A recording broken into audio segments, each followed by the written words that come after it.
to proceed? Yes, sir. Okay, it's my information that all the technical challenges have been worked out, but I guess we will see.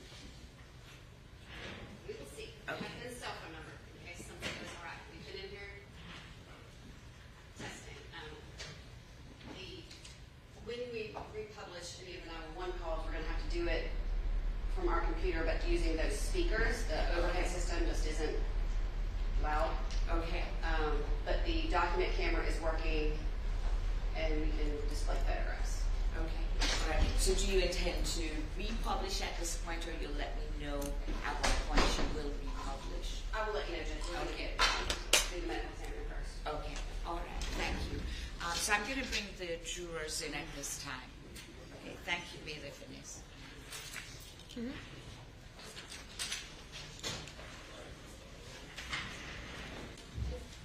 Judge, while they're coming in, can we approach just briefly? Certainly.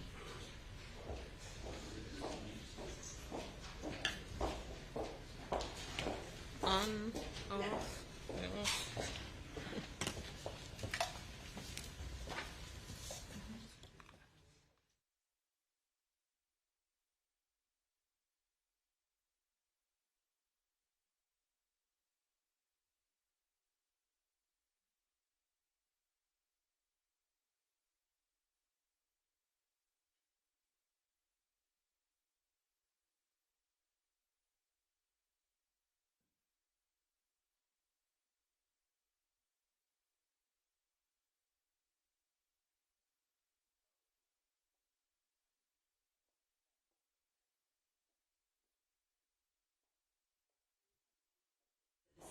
Okay.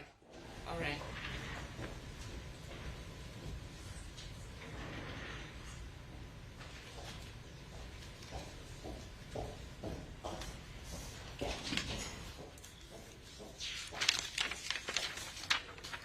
Yes.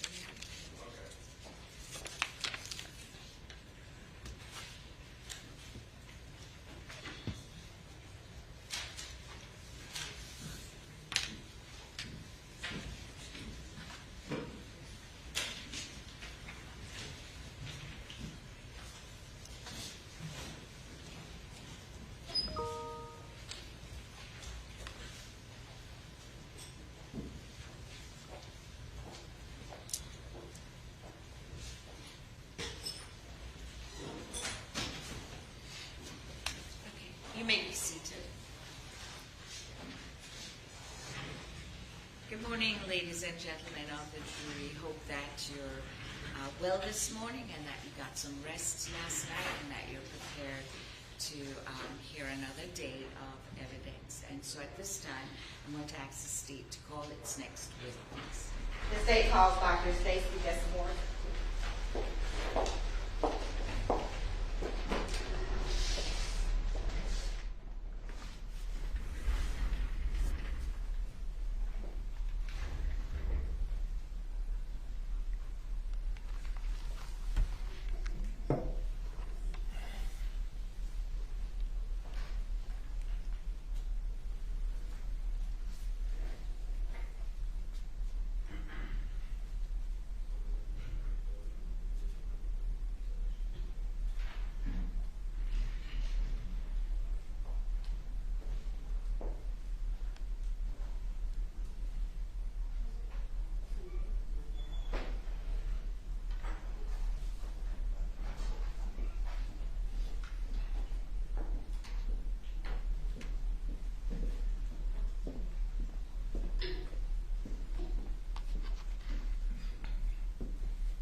Okay, would you raise your right hand?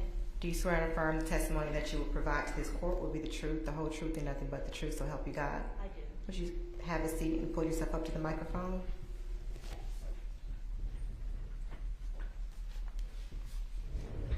All right. Will you please state and spell your name for the record? Good morning. I'm Dr. Tracy Desamours, spelled S-T-A-C-E-Y, last name D-E-S-A-M-O-U-R-S. And what is your current occupation? I am currently the Deputy Chief Medical Examiner at the Cobb County Medical Examiner's Office in Marietta, Georgia. And how long have you been practicing medicine? I have been practicing forensics pathology specifically just over 14 years. And are you board certified? Yes, board certified in anatomic pathology and forensic pathology.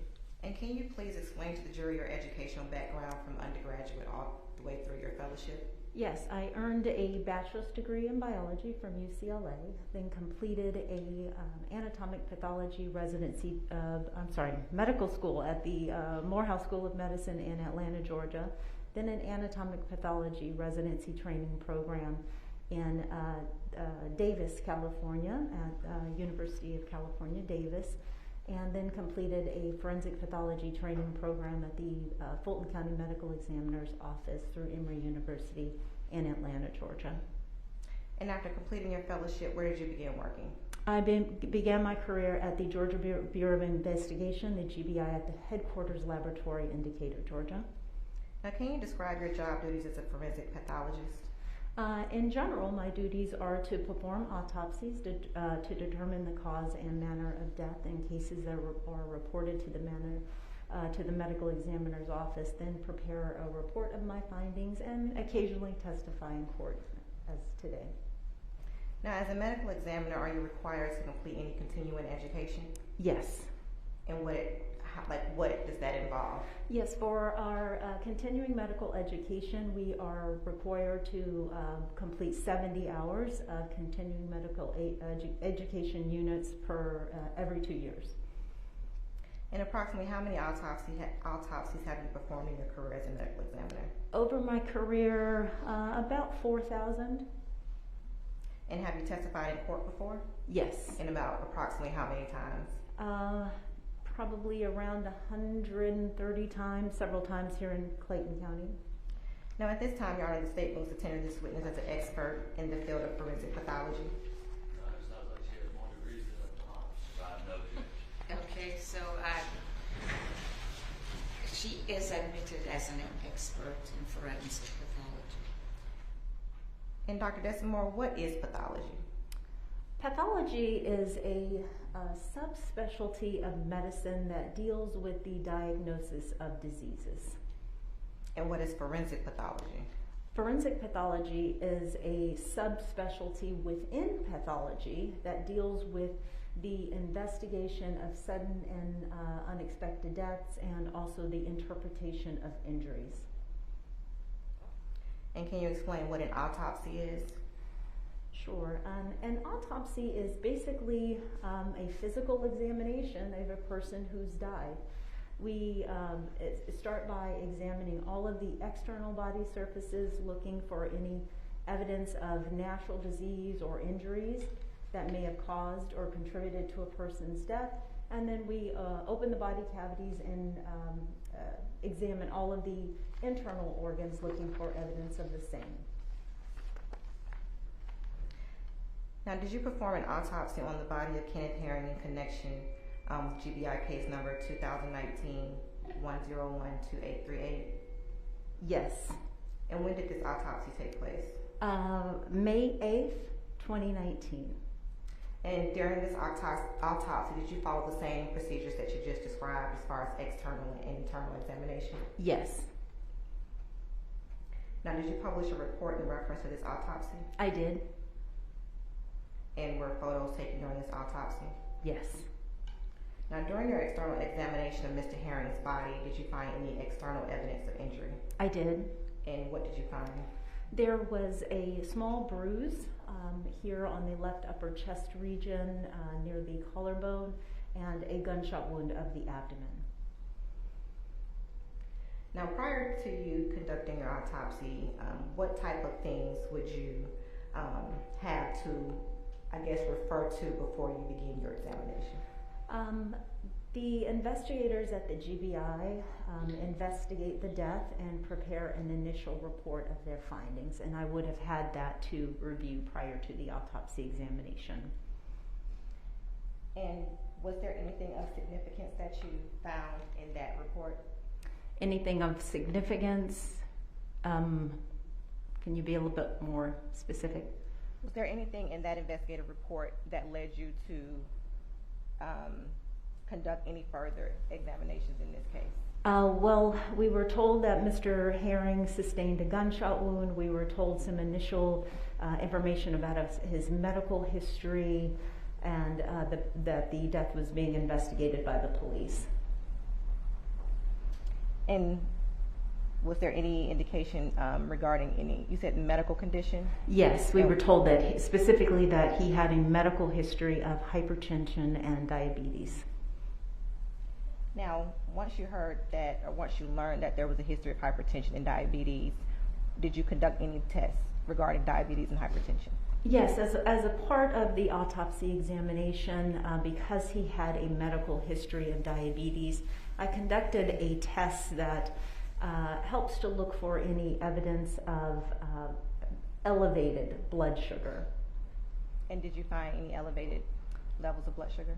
It was not elevated. And can you explain why that may have been? So the test, more specifically, the test can show us if his blood sugar was elevated at the time of death, but it cannot tell us if the blood sugar was low after death. When a person dies, the blood sugar continues to be metabolized very, very quickly. So even in a person whose blood sugar was normal at their time of death, that test would show low blood sugar. That's just the normal course of what we call post-mortem change. So if his blood sugar was already low, there's no way for me to differentiate if he had a low blood sugar at the time of death versus the normal post-mortem lowering of the blood sugar. You would not have known if the EMTs or the hospital had provided him any insulin after the shooting? No, I was not given that information.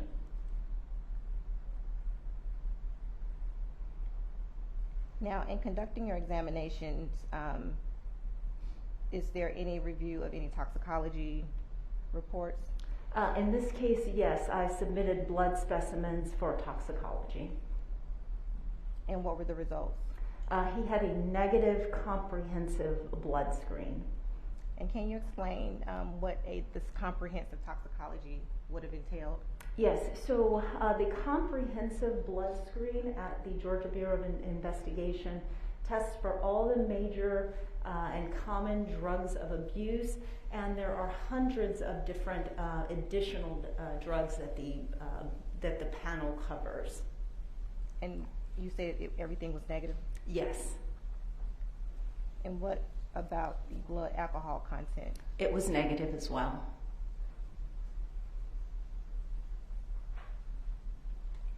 Now, going back to the external examination of Mr. Herring, you indicated that there was a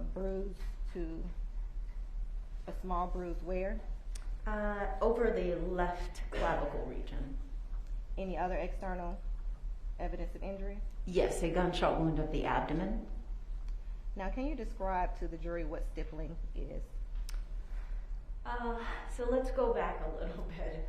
When a gun is fired, not only the bullet leaves the barrel of the gun, but the bullet is accompanied by different gases of combustion and also burned and unburned gunpowder particles. The burned gunpowder particles are very light, like soot, like ash, and they don't fly very far from the barrel of the gun after it's fired. So if we see soot around the wound, we know that the barrel of the gun was in close proximity in general, we talk about general ranges, within a few inches of the body. The unburned gunpowder particles, however, are heavier, so they're able to fly a little bit further from the gun. And so when we see these little marks, these tiny little marks on the skin caused by those unburned gunpowders, that is stippling. And when we see those marks on the skin, we know that in general, the muzzle of the gun was within a few inches up to about 2 to 3 feet, depending on the ammunition and the weapon used. And did you find any soot in this case? There was no soot. Did you find stippling? Yes, we found a very few stippled abrasions, as we call it, or stippled marks around the gunshot wound. And just to be clear, what would that have indicated to you? It would indicate at least there was between a few inches to 2 to 3 feet from the body.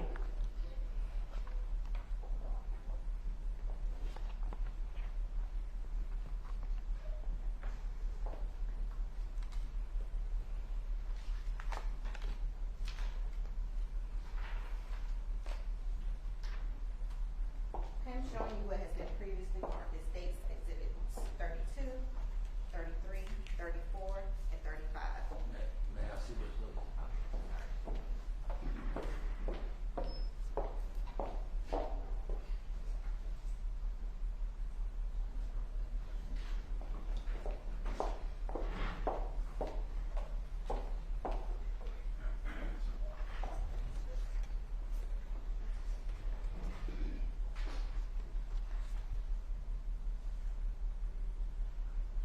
Now, do you recognize those photos? I do. And what do you recognize those photos to be? These are pictures taken at the time of autopsy of Mr. Herring's body. And do they appear to be in the same? Do they appear to be the pictures that were taken by you during this autopsy? Yes. All right, the state moves to enter State's Exhibit 32, 33, 34, and 35 as evidence. Any objection? No objection. Admitted without objection. Permission to publish State's Exhibits. You may publish. All right, we're showing you State's Exhibit 32. Okay.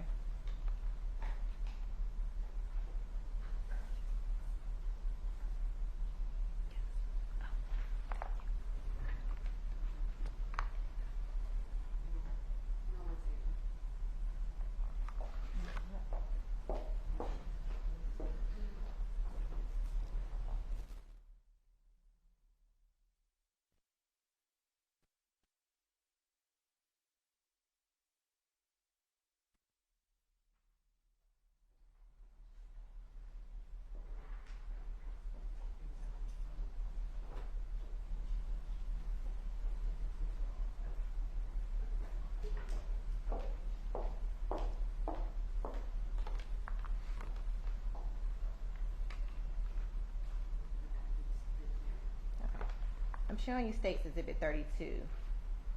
Would this have been an ID photo of Mr. Herring once he came into the lab? That's correct. And that number that we see would be the GBI number that's associated with his case? Yes. And now I'm showing you State's Exhibit 33.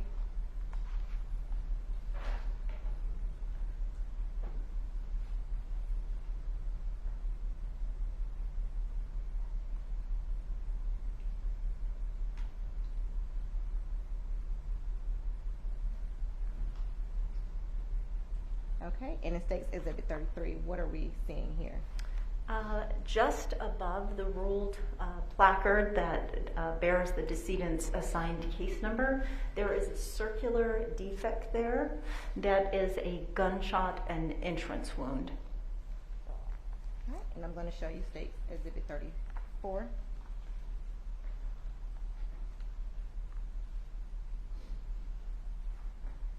And is this the same gunshot wound, just a zoomed in version? Yes.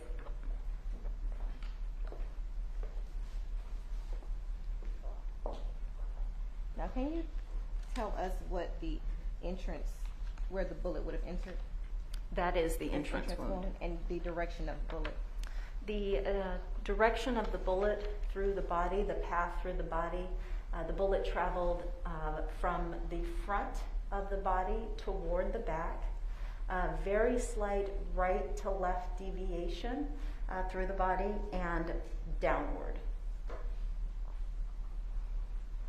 And was there any exit wound? There was not. And did you recover any projectiles from Mr. Herring's body? Yes, so the bullet traveled through the abdomen. It struck the small intestine, the large intestine, the colon, and the left kidney. Then it came to rest just beneath the skin of the left side of the back. Now, what type of effect would that have had on Mr. Herring's body? It resulted in a massive loss of blood.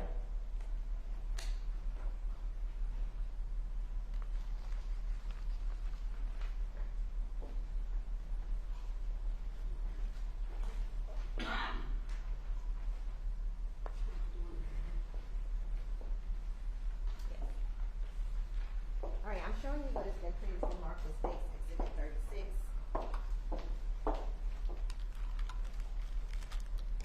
Can you identify that? Yes, I can. And what is it? This is the bullet that I recovered from Mr. Herring's body at the time of autopsy. And how are you able to tell that that is the bullet that you pulled from his body?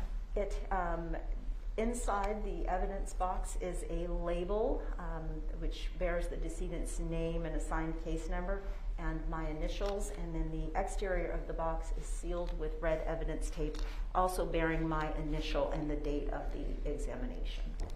Your Honor, the state would like to move State's Exhibit 36 into evidence. No objection, Your Honor. Admitted without objection.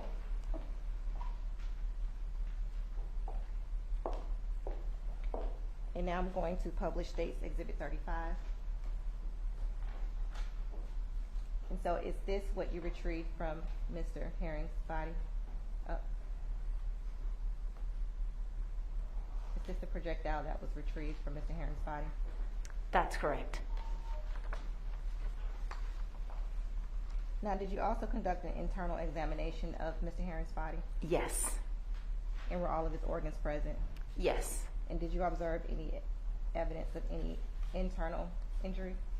Internal injuries? Yes. Along the gunshot wound path, as I mentioned before, the bullet struck the stomach, both the large intestine, the small intestine, and the left kidney. All right, can you explain to the jury what the cause of death is generally? The cause of death is the exact injury or the natural disease process that causes a person's death. And what was the cause of death in Mr. Herring's case? Gunshot wound of the abdomen. And what is the manner of death generally? The manner of death takes into account the circumstances around the death to explain how the death occurred. And we have basically four choices: a natural death, accidental death, suicide, and homicide. And what was the manner of death in Mr. Herring's case? Homicide.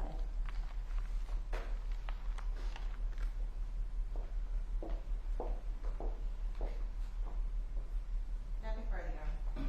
I'll turn this up to your witness for cross-examination. Yes, ma'am.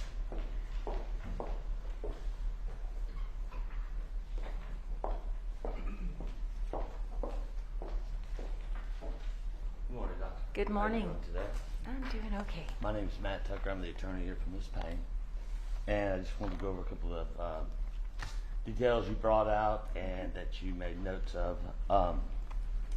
Now, you're familiar, you wrote a summary of this investigation or autopsy, correct? I did. Okay.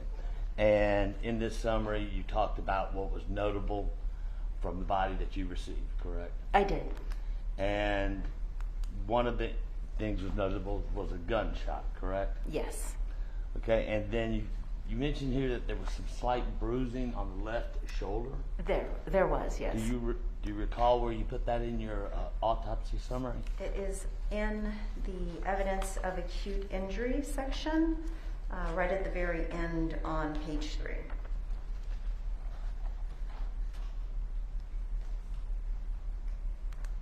Okay, and where it says external examination? Just above that, 2 lines above that, it says other injuries. Mhm.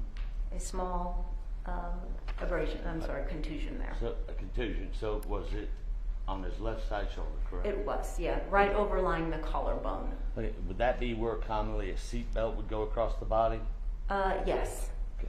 And was that bruise kind of in a square or kind of in a size that would be consistent with possibly a seatbelt abrasion? No, a seatbelt tends to make a broader mark based on the size of the seatbelt. This was a much smaller bruise. So it's much smaller than, say, the size of a seatbelt. Absolutely, yes. So I have a pin top or Just probably a little larger than a pin top. pin top. Okay. Now, I noticed you said that you collected some blood and then you sent it off for a drug test, correct? Yes. Okay, and who completed the drug test? This would have been the GBI State Crime Lab. Would it be Miss Cook? The toxicologist, I don't have the toxicology report, so I'm not sure whose name is on it. Okay. And you said that commonly they test for all the drugs that are addictive or that are commonly used in abuse? Yes, in their comprehensive panel, they test for all the common drugs of abuse, as well as a few hundred additional drugs. So if I may approach.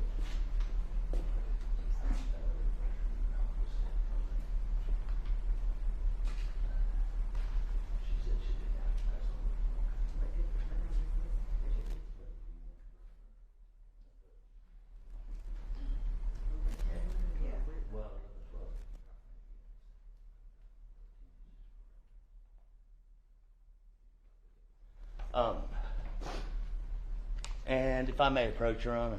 Okay. Let me show you here a summary of your autopsy. Does that appear to be a true and correct, accurate copy of what your summary, your autopsy, excuse me, summary was?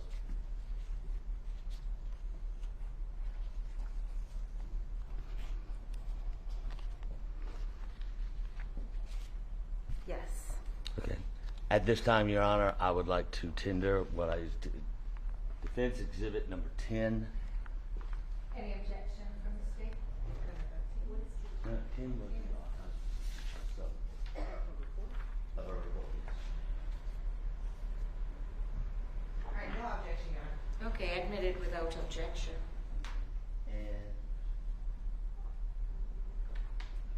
And you stated the bullet had actually come in at a close range, or something close to, as close to a couple of inches and as far as possibly 2 feet, correct? Yes. Okay. And you extracted the bullet, correct? Yes. But you examined the whole body, correct? Yes.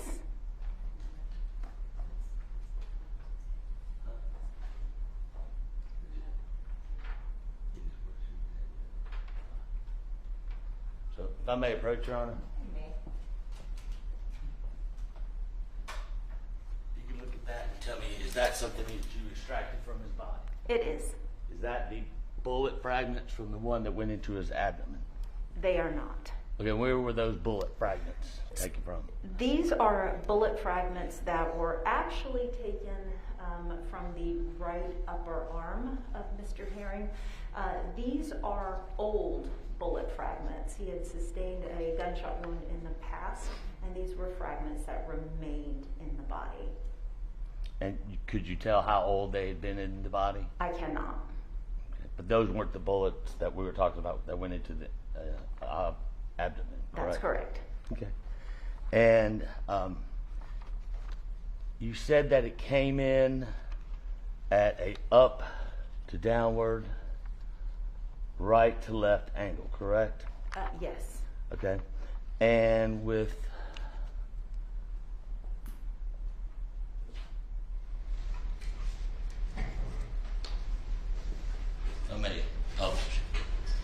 You may publish.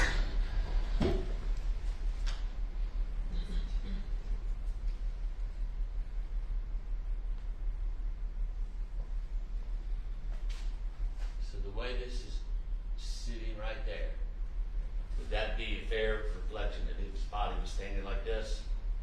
I can't tell you his positioning. All right. But that's the angle of the bullet going into the body, correct? This picture is a bit too zoomed in. I would need a little bit more reference in the picture. Would that help? Yes. So this picture is actually upside down as it's displayed. So this would be. Let me try to zoom in. All right. So this wouldn't be his belly button. It would is. just be his chest. Right. So the So- way it's displayed, it's actually upside down. But if he was standing in the position I'm standing, would that be a fair and accurate It representation? is still upside down, just for reference sake. Okay, so when you His head would be toward the top of the screen. If it's, yes, so his head would be toward the top of the screen now, and his belly button there. The dark structure in the top left-hand corner is his nipple areola complex. So this, where this gunshot wound is positioned, is in the left side of the upper abdomen. So it would be reflective of his body standing like this, correct? Potentially, yes. But I cannot tell you what position he was in. I'm talking the bullet hole as comparison to his body. His body being the chest up here, and that would be the position he would be in from that picture. I cannot tell you what position the decedent was in. I can tell you that this gunshot wound entered the left side of the abdomen. Okay, but that's his abdomen, and if it were to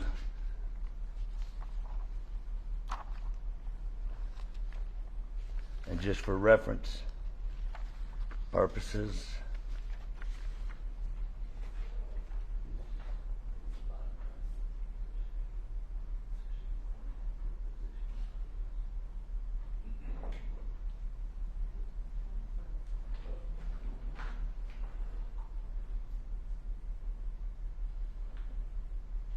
if I may approach, Your Honor. Yes, you may.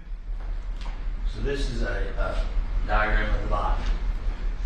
And is that a fair, accurate representation of what a human body would look like? Yes, Okay. in standard anatomical position, yes. Okay, and you said that the bullet hole came from a top to bottom, right to left position, correct? That's the direction through the body. Okay.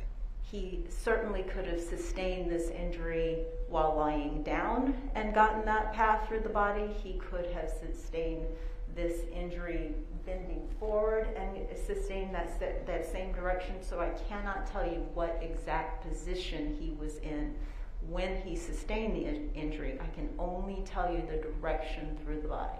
And that's what I'm asking for, the direction through the body. You said it was a right to left, slightly sloped, and it went and hit some major organs, correct? Yes.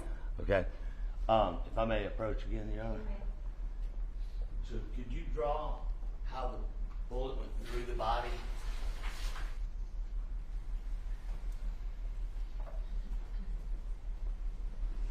Just so we can have an understanding.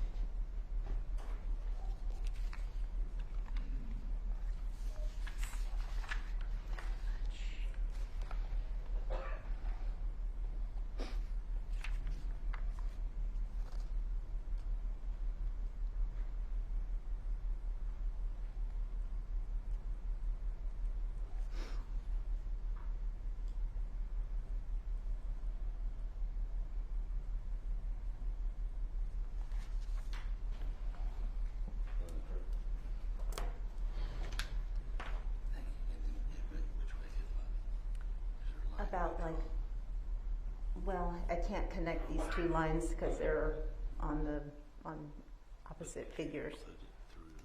You just want them both on the same, okay.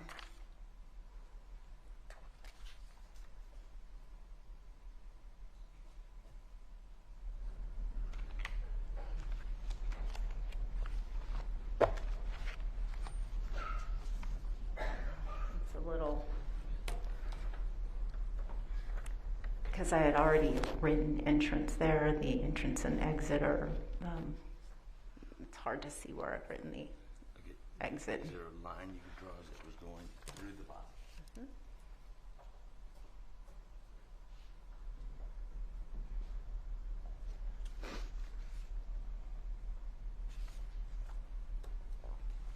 Okay. Oh, and I'm going to post it so you can explain. So, is there a line that went through it? They are very close together, And so, the major and organs that I'll have to do. yes. Before he publishes this exhibit, he's not been admitted to evidence. Okay. Is this a fair and accurate resemblance or representation of the human body? Yes. Is this markings that you have put on this photograph that represent where the bullet came in and finally rested? Yes. At this time, Your Honor, I move to 10 Exhibit 12.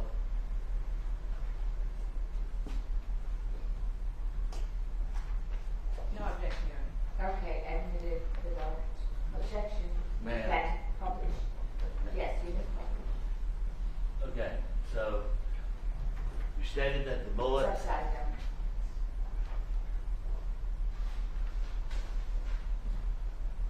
Stated that the bullet came in on his left side of his body, Yes. angled at a downward Yes. right to left. Very slightly right to left. So if there was a gun that shot, it would have had to been inside or close to his body. It couldn't have been from shooting it. If he was here, it couldn't have been shot this way, correct? When you say he was here, you have to go. If he was sitting in a car. Okay. In the driver's The seat. driver's seat, as if the Okay. steering wheel's here. Mhm. The bullet could not have come from this angle. With him sitting as normally seated in a driver's seat. Okay, thank you. So normally sitting in the driver's seat, it could not have come from the window into the vehicle to hit him in that kind of position, normally seated, correct? That's correct. Okay, and actually the angle going down and slightly right to left, it would appear that the gun was past that area and kind of angled back, correct? Again, I have no opinion on the positioning of the gun because I have no information on the positioning of the decedent. But from your expert opinion, looking at all of the angles and the way the bullet entered the body, I have no information on the position of the decedent that would change my opinion depending on the positioning of the decedent. So without that information, I cannot render an opinion. but you're an expert, correct? Objection, Your Honor. She just answered the question. Did she answer? She said she cannot give any opinion on the angle of the gun. I just asked her if she was She an would expert. be. Attorney Tucker, finish what you're saying, ADA Hunter. Dr. Desamours has already explained that she cannot give any opinion on the angle of the gun because she does not have the information that she needs. I didn't ask that question. I asked her if she was an expert. I'm going to sustain the objection. You've May I ask her if asked, she's an expert? Attorney Tucker, I'm sorry. please, I haven't finished saying what I am saying, so please allow me. Yes, I'm going to sustain the objection. She was qualified as an expert previously, and so you do have that information, and the question has been asked several times and answered. So I'm going to instruct you to move on with your next question. So she said, and just to clarify, she said that she was not given any details of the position of the gun. But she being an expert, I want to ask a question and ask about a scenario, what her findings would be. Oh, you're going to give her a scenario? Yes, ma'am. I will give you some leeway. Thank you. So, presuming in this scenario, the body is sitting in a driver's seat, normally positioned with the steering wheel in front of it. And noticing the trajectory of this bullet, from your expert opinion, would the gun have to be positioned a little farther in over where the bullet entered the body? In your expert opinion.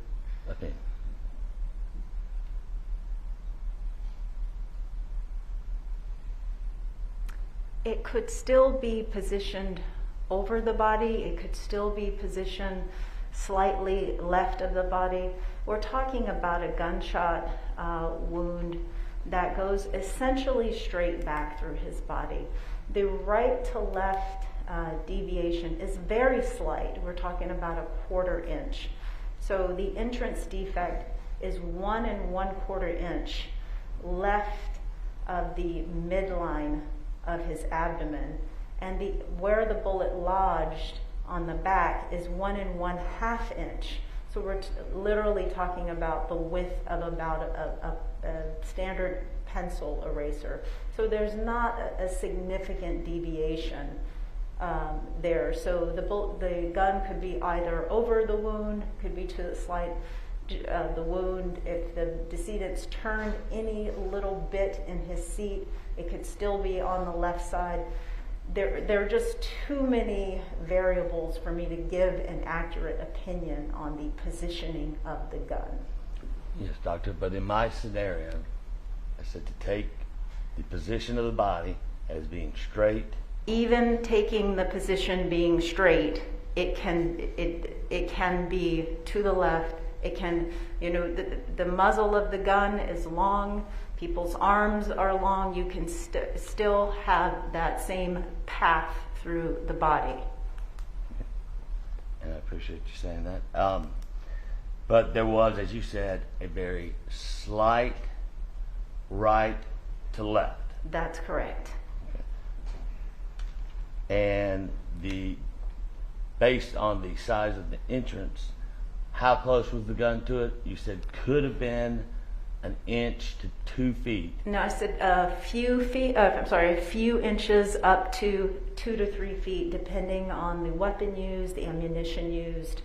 To find the exact range of fire requires, test firing the exact same weapon with the exact same ammunition in very controlled conditions. So we cannot give an exact range of fire, but the presence of stipple abrasions lets us know it is a few inches up to roughly 2 to 3 feet from the body. And because of those particles that you mentioned that were on the body, the burns close to the bullet entrance, it would appear that gunpowder had hit the chest area, correct? Around not the chest, the abdomen. Around the gunshot wound. Okay, and gunpowder generally comes out the barrel of the gun. Yes. And from that, you still can only get a range a few inches to a couple of feet, correct? That's correct. Okay. Now you were told that he had diabetes, and you were told he had some other symptoms, correct? I was told he has a medical history of hypertension and diabetes. Did you ever see any medical records? In this case, no. Okay. So you took what was told to you and did your evaluation with that kind of in the back of your mind as you're going through it, correct? Yes. Okay. But you didn't find any signs that would show that there was any kind of diabetic coma shock or anything, because as you explained, the body would have burned the sugar in the body at rigor mortis or... Right. There was no evidence of hyperglycemia, which we can see at autopsy, so we know that his blood sugar wasn't high, but there's no way for me to determine whether his blood sugar is low. So this was kind of inconclusive to you. It wasn't a relative factor when you were looking into the body and doing your autopsy. Yes, the cause of death in this case is a gunshot wound of the abdomen. And were you given information about how long it took for him to get to the hospital, or how long he was at the hospital?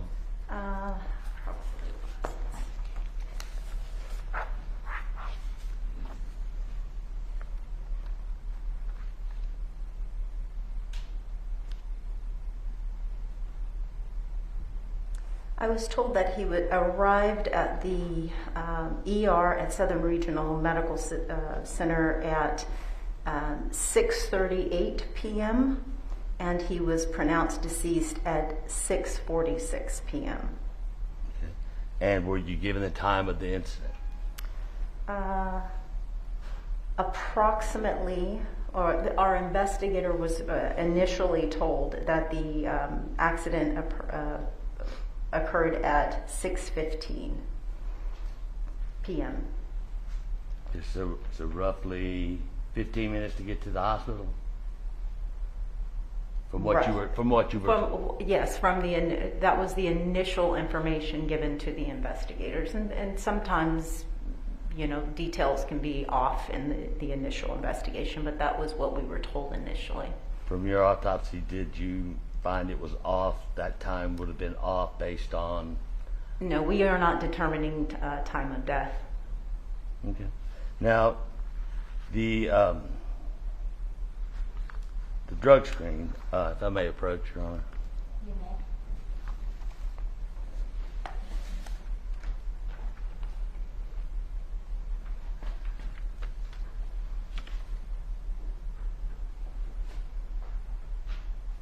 If I may approach, Your Honor. Yes.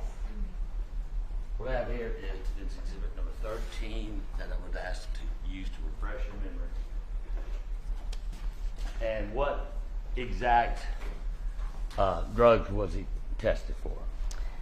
Well, what I'm reviewing is what appears to be a toxicology report from the GBI, and he had a comprehensive drug screen.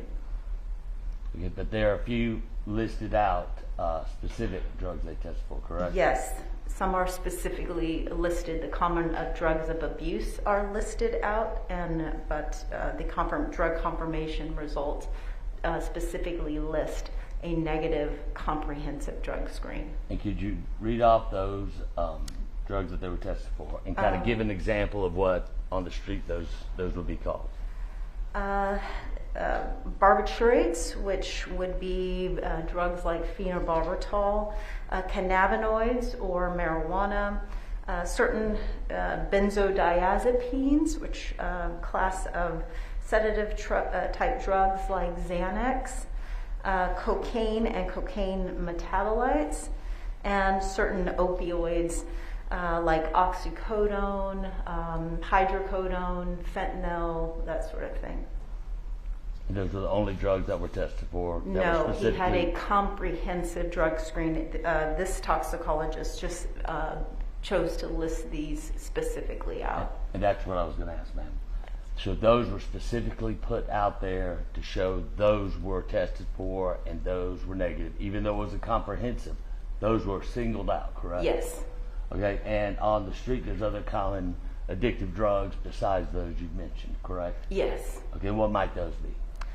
You could have drugs like LSD, PCP, those type of drugs. Would meth be one of those drugs? Methamphetamine, yes, could be. But methamphetamine was not specifically pulled out to identify as in that report? No, but I happen to know from working at the GBI for 10 and a half years that methamphetamine is included in the comprehensive drug screen. But it was not singled out in this drug test? It was not, yes. Thank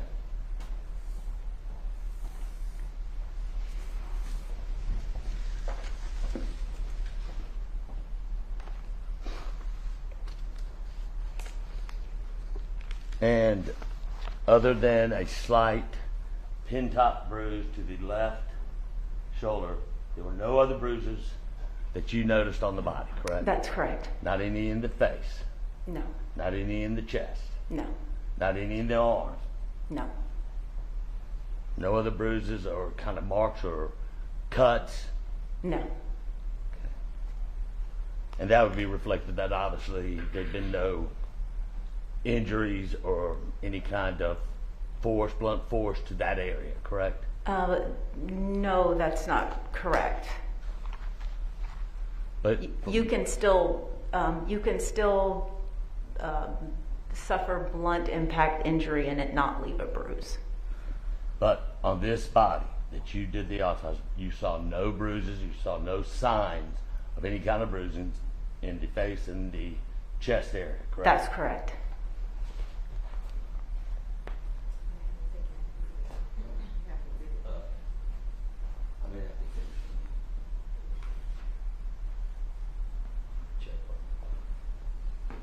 No additional questions. Yeah, I'm not finished. So.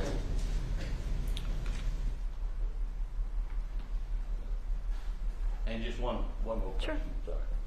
Now, given the scenario I gave to you, with his body being sitting straight forward, with the steering wheel being in front of him, the entrance of the bullet could not have come from a gun outside of the window, correct?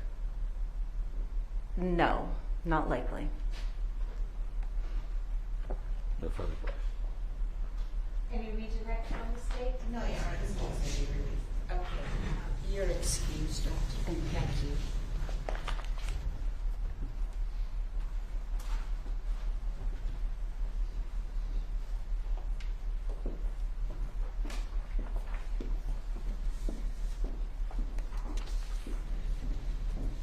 The state may call its next witness. Cameron Williams.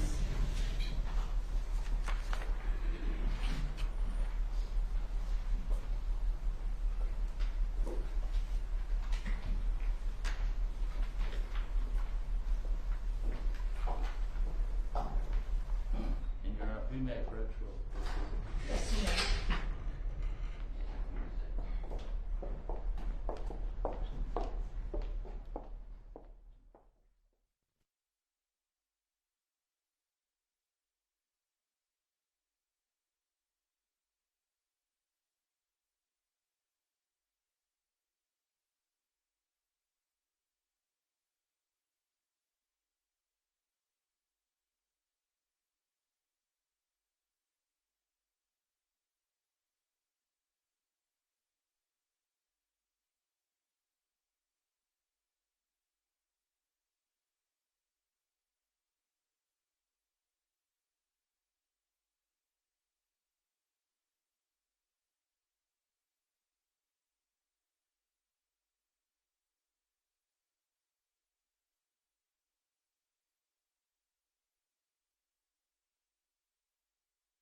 If you would please for me stand back up and raise your right hand.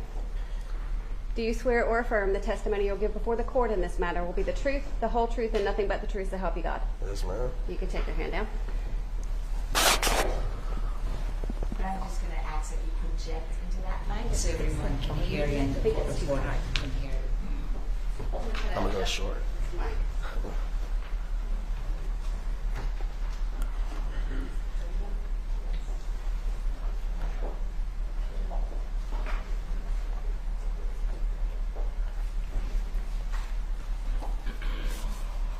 See if that works better without the feedback. Okay, if you would please state and spell your name for us. Cameron Williams, Cameron Williams, Williams. And how are you currently employed? I'm self-employed.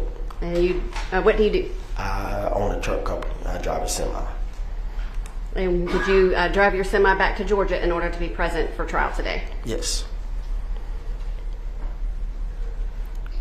Where did you live back in May, not the address, but in general, where did you live back in May of 2019? Caution Point South Middle School neighborhood called Bradford Park.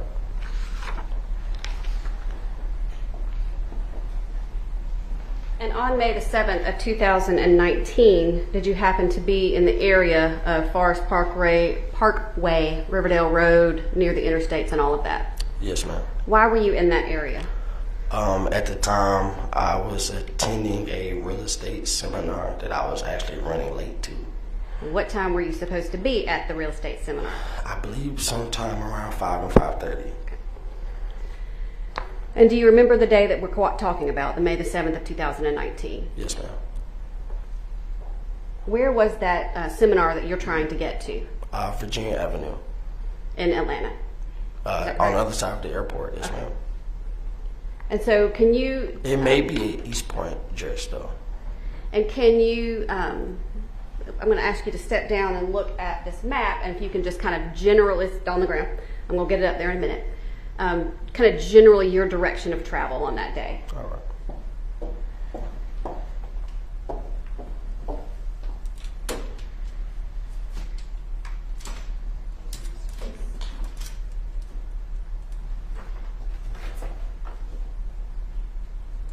Mr. Williams, if you could just, using this map, if you see with Phoenix Boulevard and Forest Parkway, and Riverdale Road, and the McDonald's over here, interstate up there. Yes. You could kind of just in general show us the road and your kind of direction of travel. I was coming from Riverdale Road this way, and the light was red right here. I got into the left Speak lane. up. I was on 139, Riverdale Road. The real estate seminars on the opposite side of the airport, so it was on Virginia Avenue. So you were just trying to come straight up Riverdale Road through this intersection? Yes, I was going to actually go around this curve around the airport. Okay. Yes. And were you alone in your car? Yes. Do you recall how the traffic was when you were trying to get through that intersection at this particular time of day? Yes. The light was green, but traffic wasn't moving.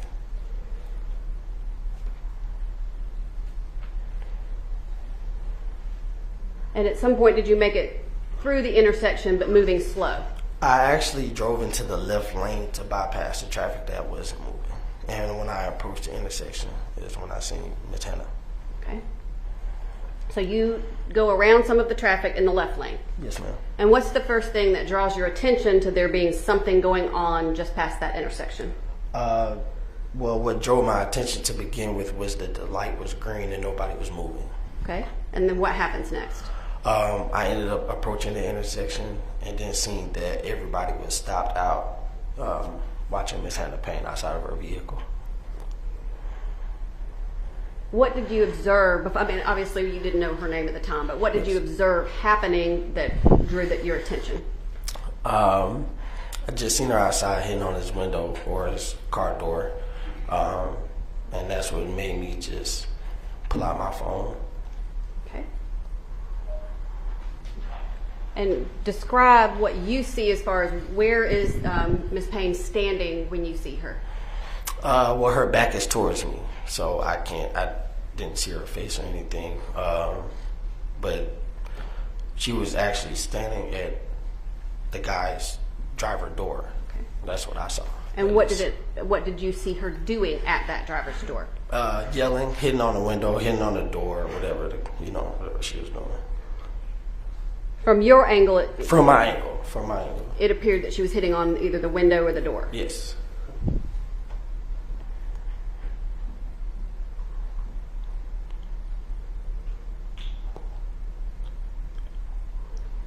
Could you see if she had anything in her hands? At the time, no, I did not. What else happens next? I ended up pulling out my phone to record. Honestly, I hate to say it like this, but it was like another day in Clayton County. And as I was recording, I heard a gunshot.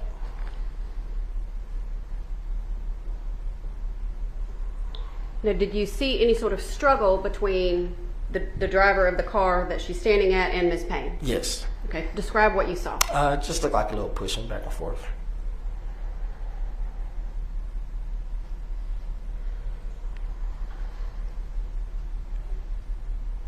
And you indicated that you pulled out your phone and recorded. Are you kind of moving past it as it's happening when you record? Yes, I was actually traveling past it when I was recording. And you would agree that there's some sort of struggle or tussle between the two people? Yes, I ended up getting out to check on the guy after I heard the gunshot.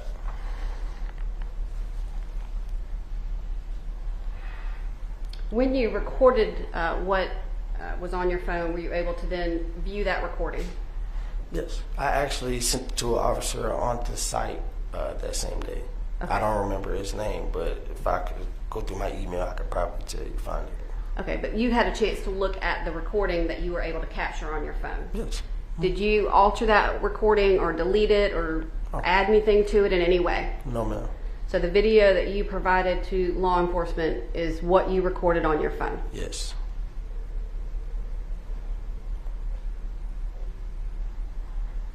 So once you made that recording and you realized that there was a gunshot, what did you do? The recording, I just sent to the officer at the scene.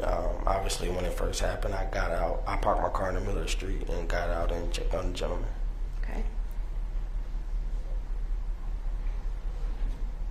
And did you notify officers that you had a video? I did. But were you able to stay around to write statements and have a full interview on that scene? I didn't stay around to write a statement because I was running late for a seminar. And did you let law enforcement know that's what was happening? I did send it to an officer on the scene, though, to his email, yes. And did you let officers know on the scene, I have this video, but I have to be to this class? Yes, ma'am. Okay.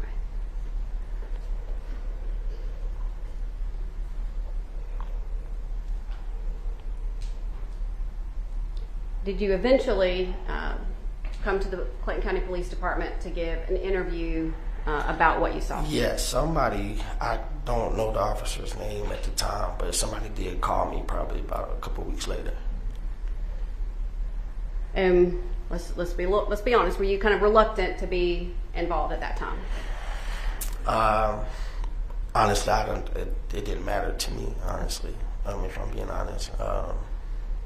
Do you recall telling law enforcement that you had some, didn't really want to go to court, but that you were willing to provide the video? I'm a little biased because my dad's an officer. Okay. So. And you told law enforcement that as well? Yes. Do you also recall telling law enforcement that once you learned that the gentleman had passed away, you thought you should bring the video? Yes. And that your interview with law enforcement, was that back in 2019 sometime after? I believe so. It wasn't long after it happened.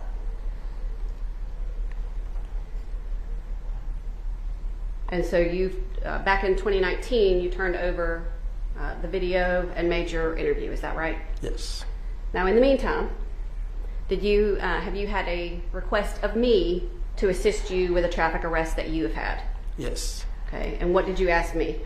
I asked you, could you put in a word for me or just help me out for something that I had dealing with last summer as far as DUI.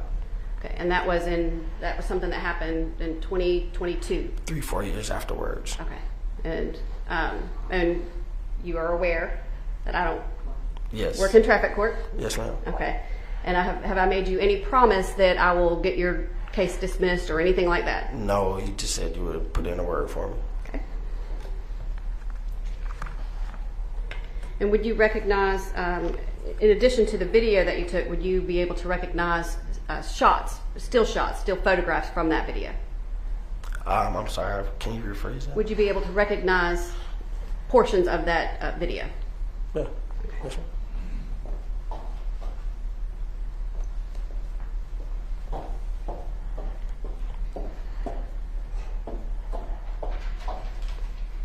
Showing you what has been marked as State's Exhibit number 20. It is marked as the cell phone video of Cameron Williams.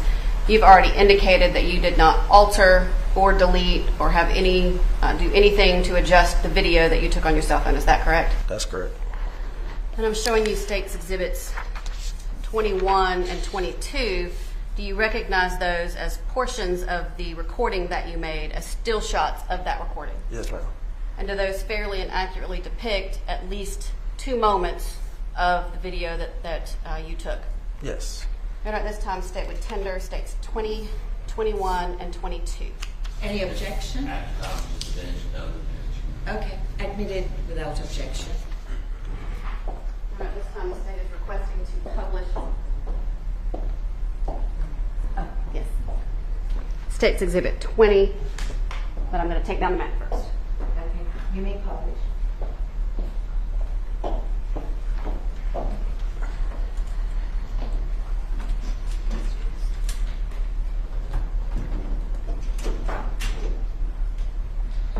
While that's getting pulled up, Mr. Williams, you would agree there's a voice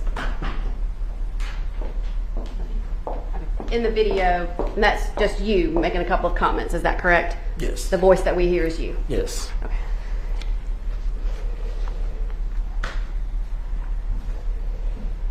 Do you recall whether or not you had any contact with the defendant, Ms. Payne, after the incident occurred?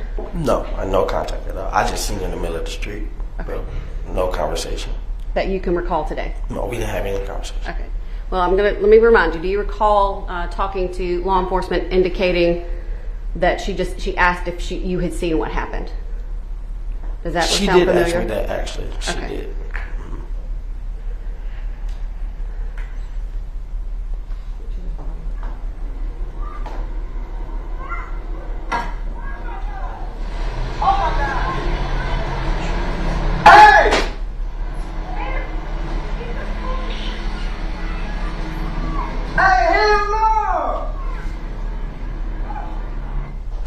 And is that the extent of the video that you had taken and recorded in this incident? Yes.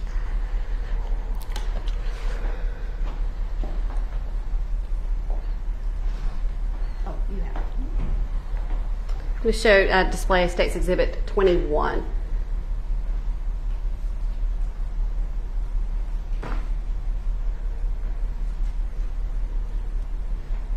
Wait for that to go away. I think click on the third.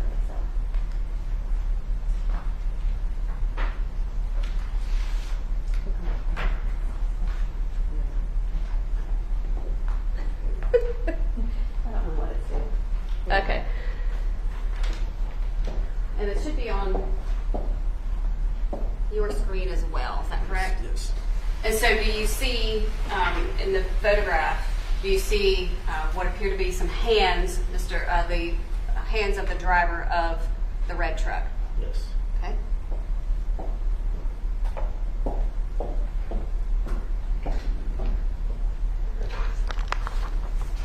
And if you would display State's Exhibit 22.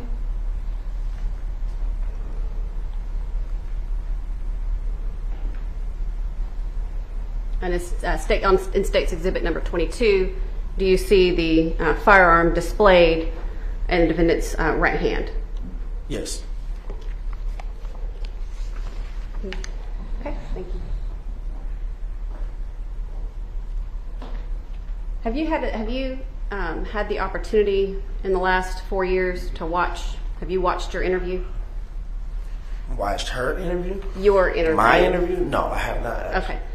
So I'm going to just ask you a couple of questions to see if it kind of jogs your memory about a couple of things that you said back then. Okay. And if it does, it does. If it doesn't, it doesn't. All right.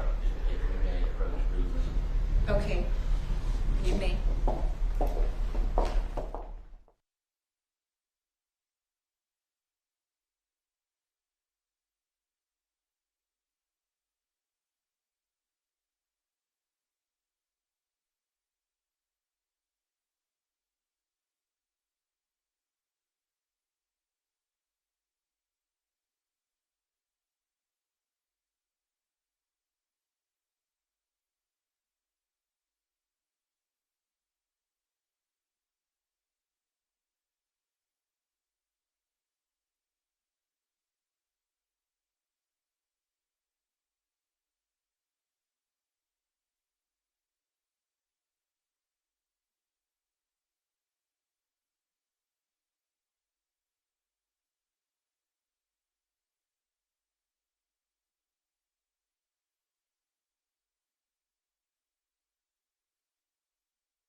All right, now, just kind of try to refresh your memory just a little bit.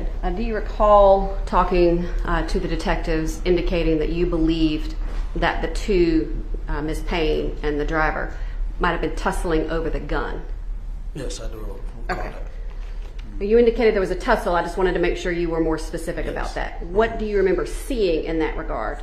If you can recall. I know it's been 4.5 years.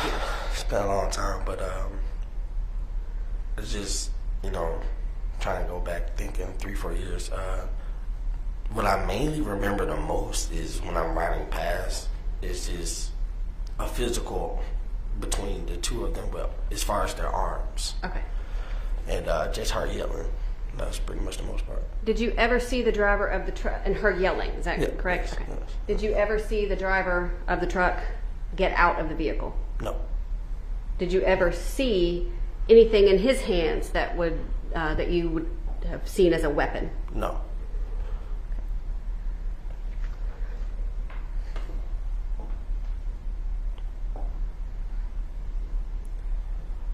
And Judge, we are going to, with the court's permission, we are going to replay the very short video. Any objection? No, no. Attorney, you may proceed.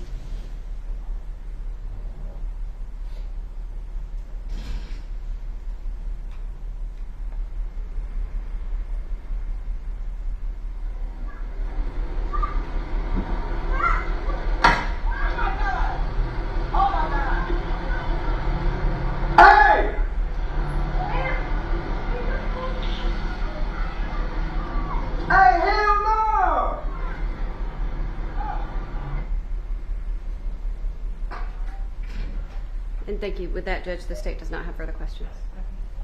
And cross-examination, Attorney Tucker?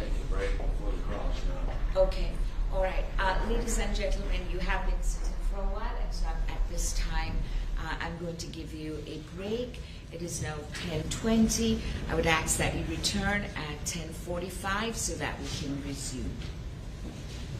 All the instructions I've previously given still apply.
So I'm just going to inform our witness.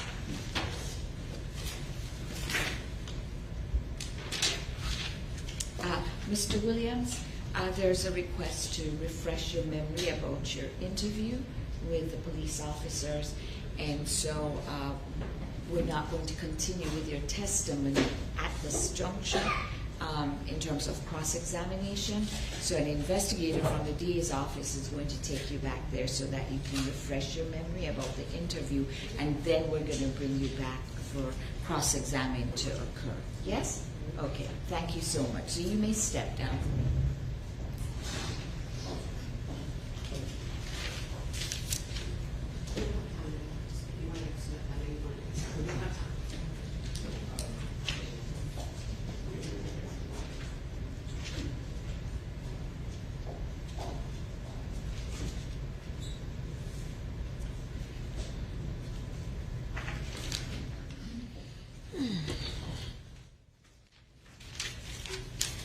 Okay, the state may call its next, well, let me bring the jurors in.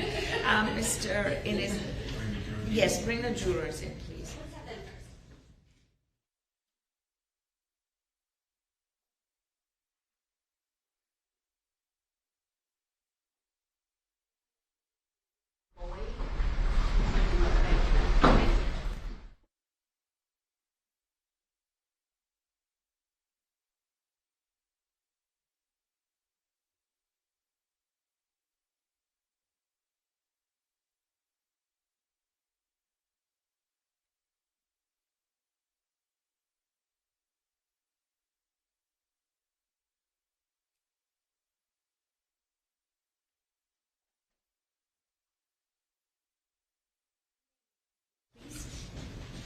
And just to apprise the jurors of what is occurring, at the point that we went for break, we had one witness, Mr. Williams here, and Attorney Tucker was about to cross-examine.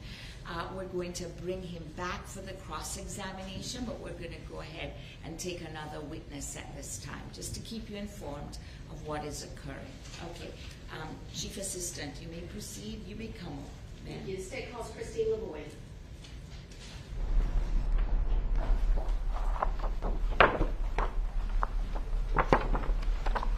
If you would, thank you. Raise your right hand. Do you swear or affirm the testimony you will give before the court today will be the truth, the whole truth, and nothing but the truth, so help you God? I do. You can take your hand down and have a seat and get situated, please. And if you would, please introduce yourself to the jurors. My name is Christine Lavoie, Christine Lavoie. And how are you employed? I'm employed with the Georgia Bureau of Investigation, Division of Forensic Science. And what is your job description? I'm a forensic DNA analyst. What is your educational background for that position? I have a Bachelor of Science in Microbiology from Mississippi University for Women, and I also have a Master of Science with a concentration in Biochemistry from Mississippi State University. And once you received your degrees, do you also receive training from the GBI itself? Yes, when I was hired by GBI, I underwent a year-long training program, which consisted of written, oral, and practical exams, and a competency exam. And do you receive continuing education and training at the GBI? Yes, I do, every year. And tell the jury a little bit about your experience and your caseload as it relates to forensic biology. So I'm a forensic DNA analyst, so I'm assigned DNA cases each month to test. And approximately how many DNA cases have you tested over the course of your experience? About 1,200 cases. And how long have you been with the GBI? Almost 9 years.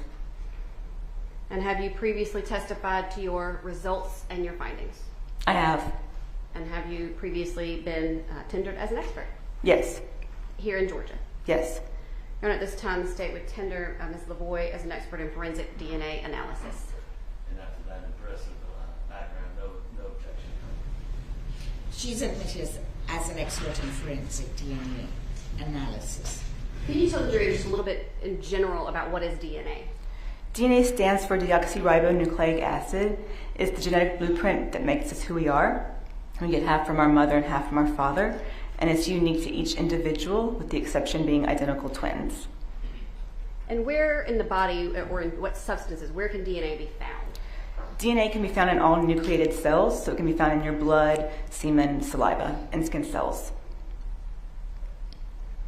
And you may have already answered this question, but what makes it valuable for identification purposes? It can uniquely identify an individual.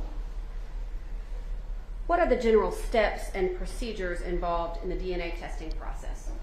The DNA typing process is a multi-step process. The first step is called extraction. This is where we take a cutting of the evidence item, place it into a test tube. Into that test tube, we'll add chemicals that will break open the cells and release any DNA. Then we determine how much DNA is present. Then we make multiple copies of specific regions of the DNA. And then we place it onto a genetic analyzer, which will separate the DNA based upon size and detect it. And from that, we would get a DNA profile, and we would compare that DNA profile to any reference samples. And are all DNA testing results peer-reviewed? Yes. And what does that mean? It means another analyst will look at all of my worksheets, my data, and they will draw their own conclusions and ensure that they agree with my findings. And so every DNA report and every DNA conclusion is peer-reviewed? Yes. The procedures that you just described with the extraction, isolation, the quantification, amplification, and the typing, are all of those procedures generally accepted in the scientific community? Yes. Are those procedures reliable and reproducible? Yes. And are they based on valid scientific theory? Yes. And in this particular case, did you follow the procedures in an acceptable manner? I did.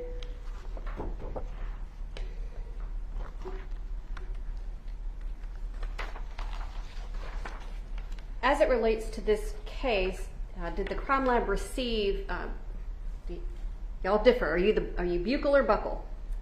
Buccal. You call them buccal swabs, okay. Did you receive buccal swabs of the defendant in this case? I did. And did they appear to be properly sealed? Yes. And was there any evidence of tampering? No. I'm going to just show you what has been admitted as State's Exhibit number 5. Do you see on State's Exhibit number 5 any indication that you received or opened or processed the swabs that are contained therein? Yes. And where is that? My initials. And that would be, for the record, under the number 5, but upside down, and you see the CL. Is it H or A? CA. CAL and a date. Is that correct? Yes.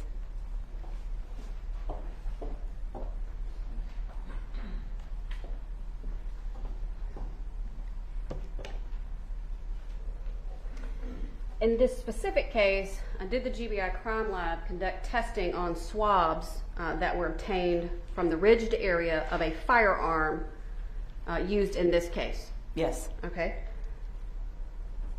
So kind of explain what your role was as it relates to this case.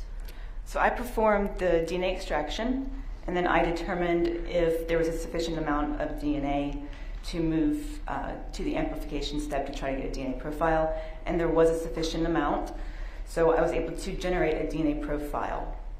From the swabs from the gun, is that correct? Correct. And when you talk about the ridged area of the slide of the gun, can you kind of generally where that is on the firearm? It's the top portion of the firearm. And so when you were asked to perform the extraction and the other steps that you just described on the swabs from the firearm, what did you locate? Did you locate a profile? Yes. Okay. What were your results? So I obtained a mixture from those swabbings, and a mixture just means that there's more than one person present. And that mixture was too complex for me as a human analyst to interpret. So it was forwarded to something called TrueAllele, which is a software program we use for mixtures, and another analyst would have performed that analysis. And even though there was a mixture, were you able to tell how many profiles you believed were there? When I visually looked at the mixture, there were at least 3 individuals. And were you able to make any determinations about the major contributor on those 3 profiles? So I was able to get a major female contributor from that mixture. And kind of describe for the jury what that a major versus a minor contributor, what that what you do with those?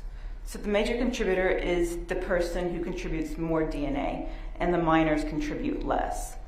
And this might sound like a weird question, but does that, if you're the major versus the minor, does that have any bearing on how much they may have touched the item or anything like that, or is it just related to how much DNA they left?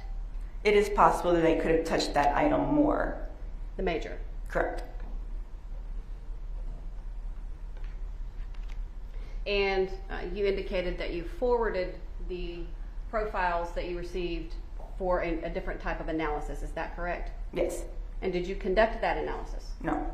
So the extraction of the profile from the swabs of the firearm and determining that there's a mixture, that's the extent of your work in this case. Is that correct? Correct. No further questions. Any cross-examinations? Examiner LaVoy? Yes. Okay. Now, did you ever see the end results of what, when you sent it off to the TrueAllele to do the testing, did you ever see the end results? No. Okay. So you're going off what you initially saw before you send it off to be tested by another means of testing, correct? Correct. Okay. And you said that there was a major contributor that was female. Correct. And was there, from what you could see before it was sent off, was there a minor contributor of a male? There was. Was there another minor contributor of another male DNA? There was another minor contributor. I don't know if it was male. Okay, but there was one that did classify as male. Correct. And do you know, and it was just basically from a swab, so you don't know where from the gun that DNA was taken? From the slide area. The sliding area. So the minor contributor that was male. I'm sorry. The mixture that I obtained came from the slide area. Okay, so it's fair to say that there was a major contributor on the slide and then a minor contributor on the slide, and one was female and one was male, correct? Correct. And then you were unsure where the other contributor had come from, correct? It would also come from the slide. Only the slide was swabbed. Okay, so the trigger was never tested. That's correct. Okay, and you didn't see the end results, so you can't really testify that that came. That's correct. No further questions. Any redirect from the state? Okay. May this witness step down and be excused? Yes, sir. Okay, thank you. Slip away.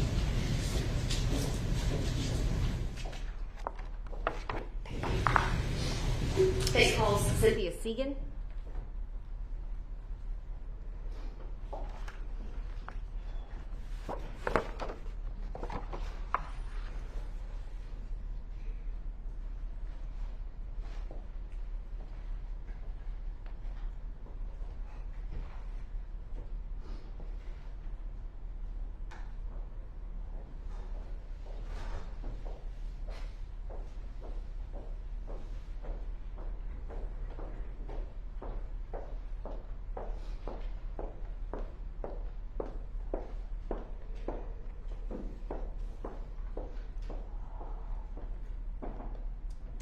If you would raise your right hand.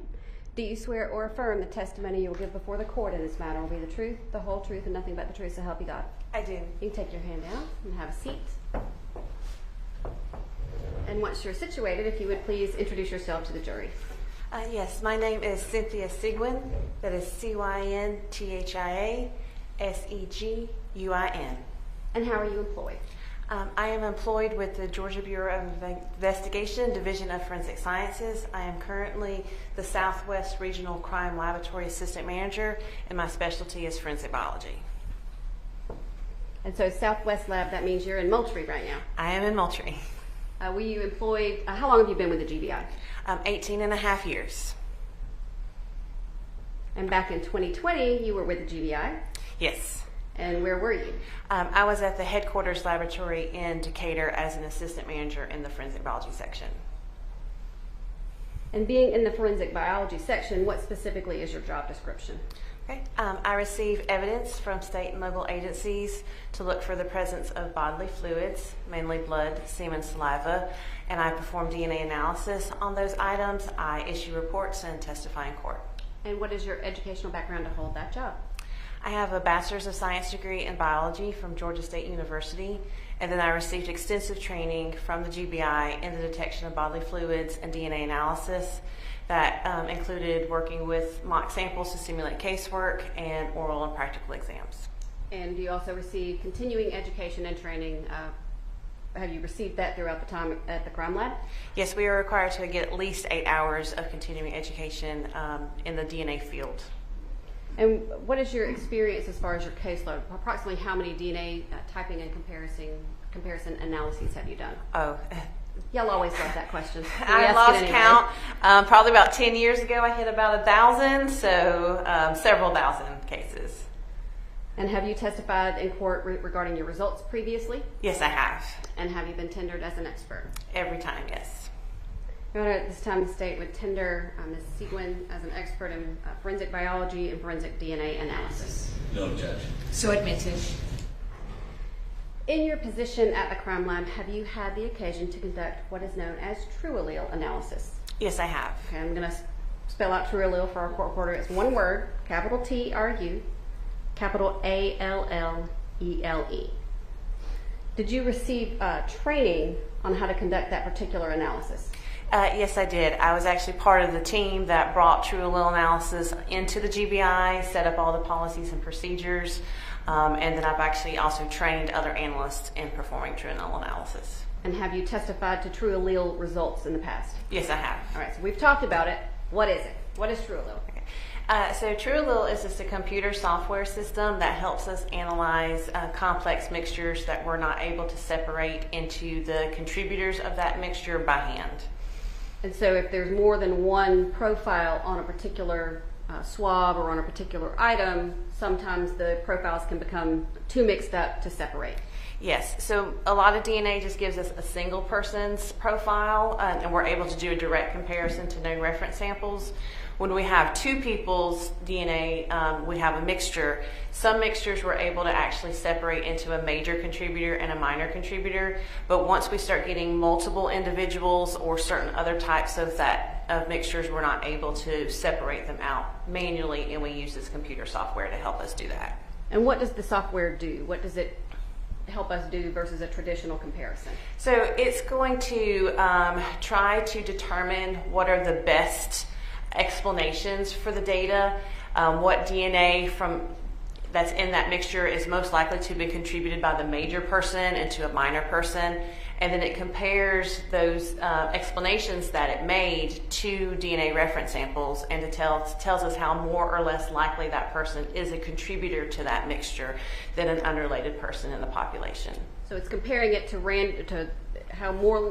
how likely it is that this person is more so than a random person in the population. Yes. Okay. Are all DNA results, including the TrueAllele results, peer-reviewed? Yes, they are.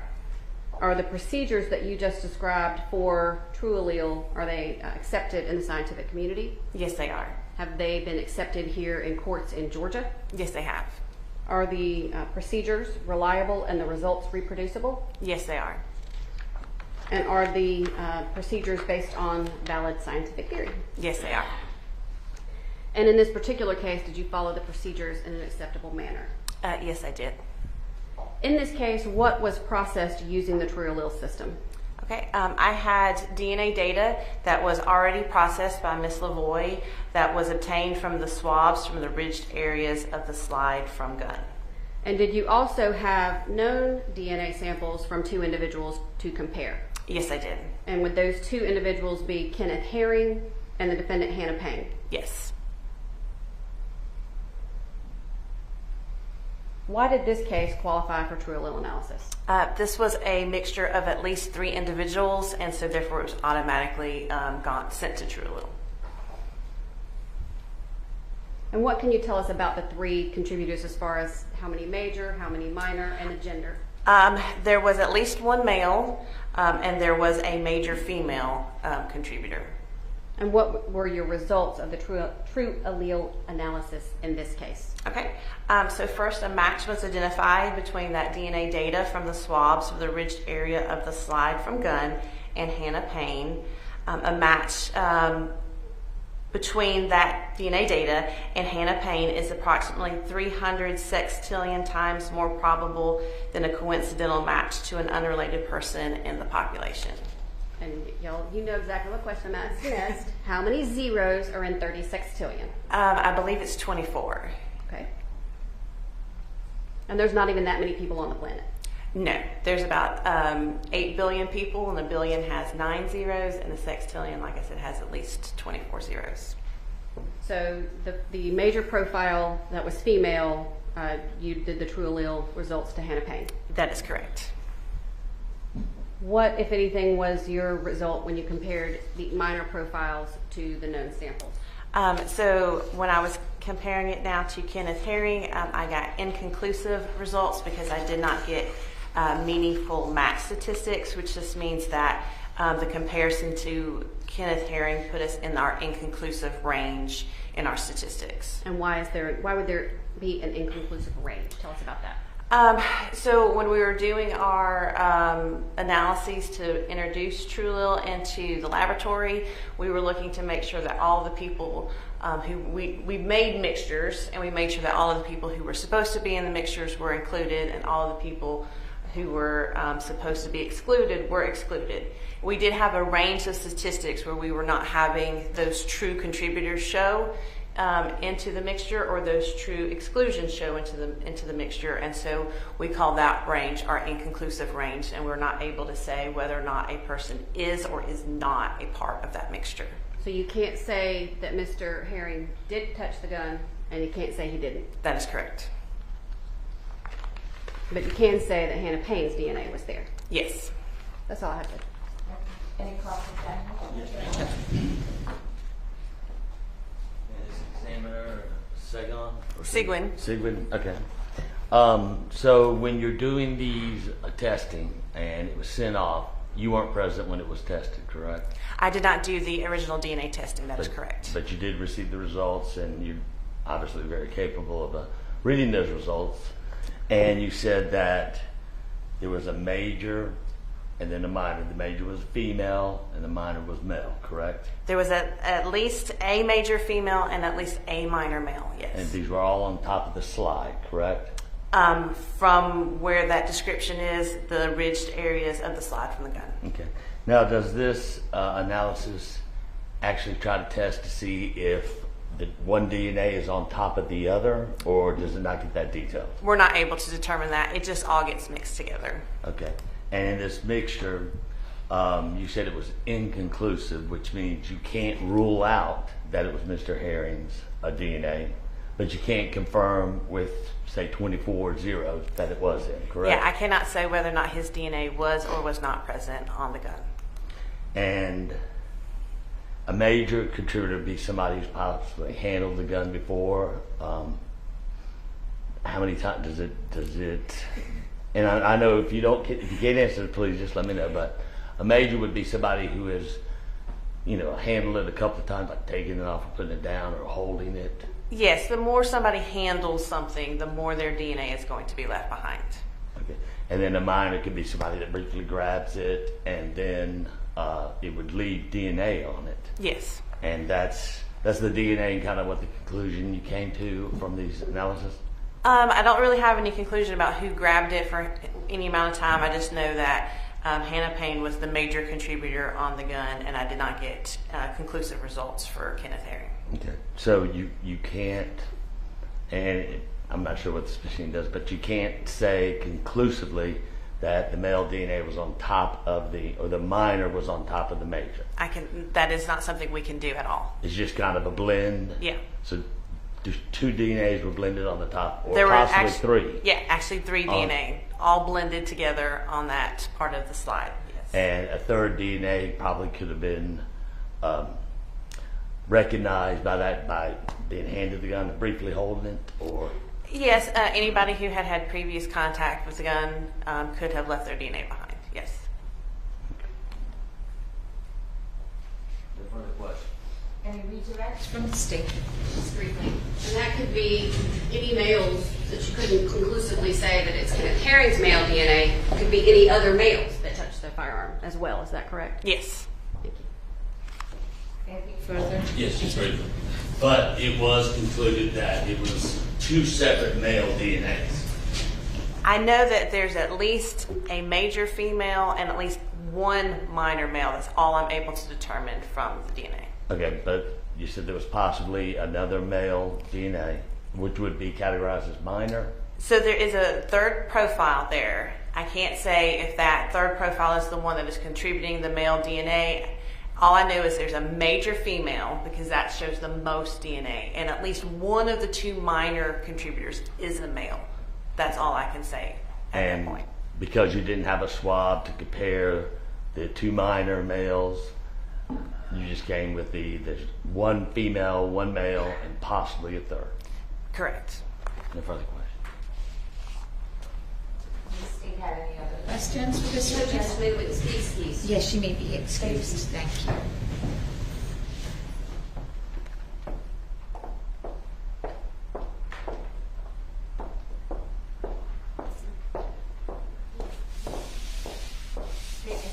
Next witness. I'm going to check on the status of Mr. Williams. Okay.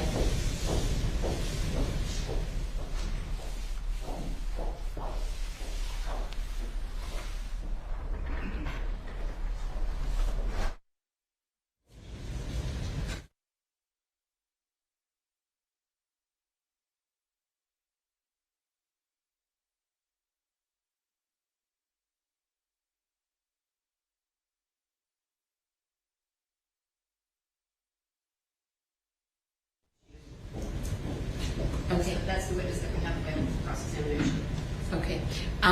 Do you have another witness, or you're going to have to wait for him to complete I reviewing? have very lengthy witnesses remaining, so I would ask that we finish Mr. Williams prior to the break. Okay.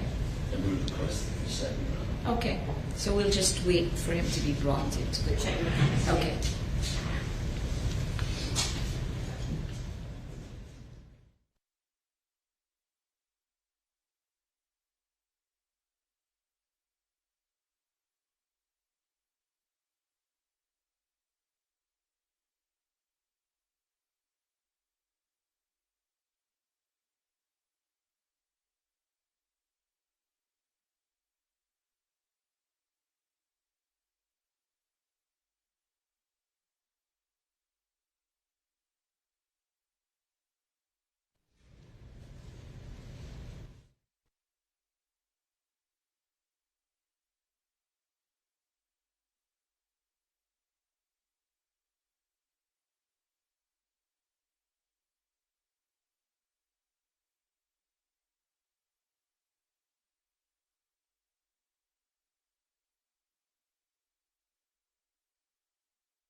Okay, Mr. Williams, you were previously sworn, so Attorney Tucker has the opportunity to cross-examine you at this time. Good afternoon, Mr. Williams. How are you doing? Well, my name is Matt Tucker. I'm the attorney for Ms. Payne. I appreciate you taking your time to be here today. Now, the clip that we saw was very quick, correct? Correct. Did you see what ensued before you videotaped? Just you know, a lot of arguing, yelling back and forth in the intersection. Okay, and you saw that by the time you were there, the two cars, had they already collided, or did it appear it collided? Yes. Okay. And you said that you kind of veered to the left and was driving by him, correct? Yes. So that lane of traffic was kind of clear. You could go to the left and just continue on? Like I stated earlier, I actually drove around a couple people to get through the intersection. I was running late for a class. But did you find it was fairly easy to kind of just go around them? In a way, after driving around a couple people, yes. Okay, and there was no kind of cars blocking you from being able to go around them? No. Okay. Now, that video was kind of quick, so I have some more still pictures to have you identify, if you don't mind. All right. If I may approach, Your Honor. Yes, you may.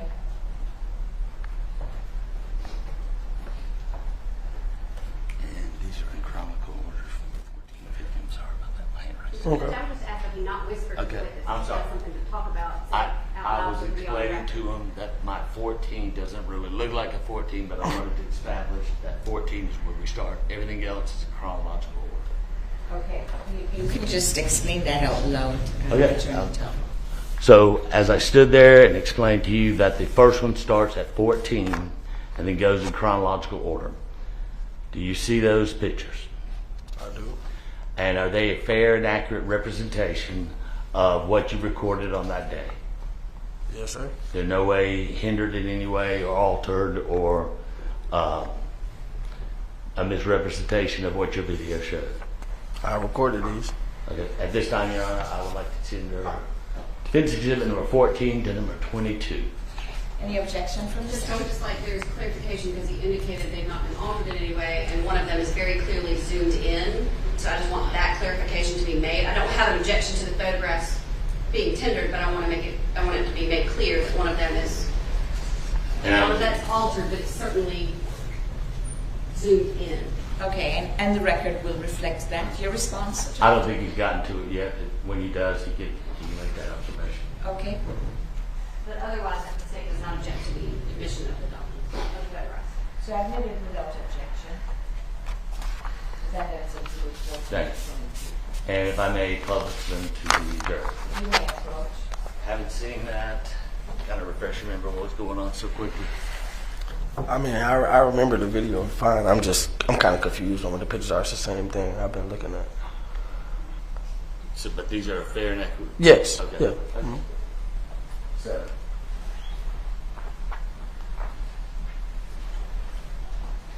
the beginning, when you were pulling up,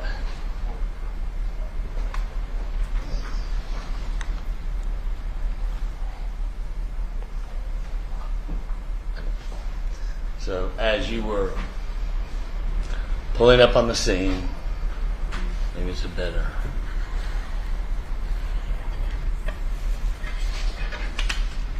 Is that a better view?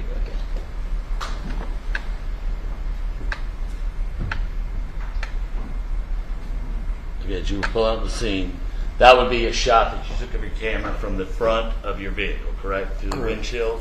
Correct.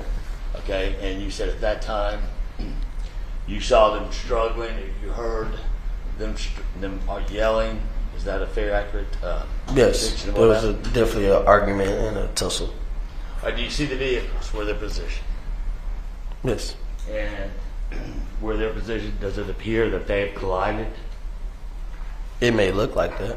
But you weren't present when that occurred, correct? I didn't see how they got to that point. No, I wasn't there for that. But so it's fair to say when you came into where it is that you can see right there that point. When I approached them, she was already out of her vehicle at his door. And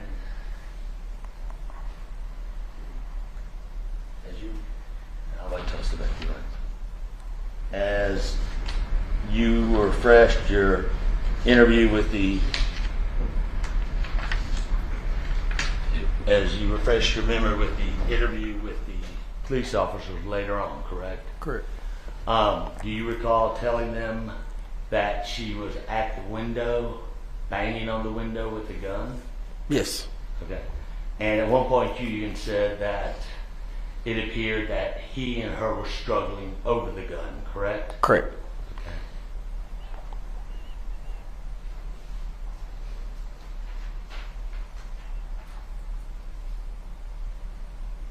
Would this be a picture that depicts when you saw them struggling over the gun? Or is it just the whole struggle was so quick? I think you show other pictures in that pile that could be a little bit more clear. Okay. I may approach your Honor. Yes, you may. You'd like to pull out which one?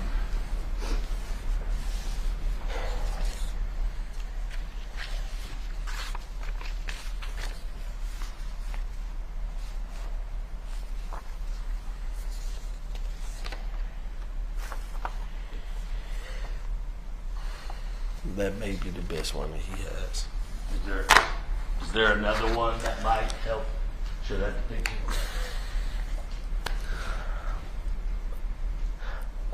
I mean, out of these photos, that may be the best one that you have.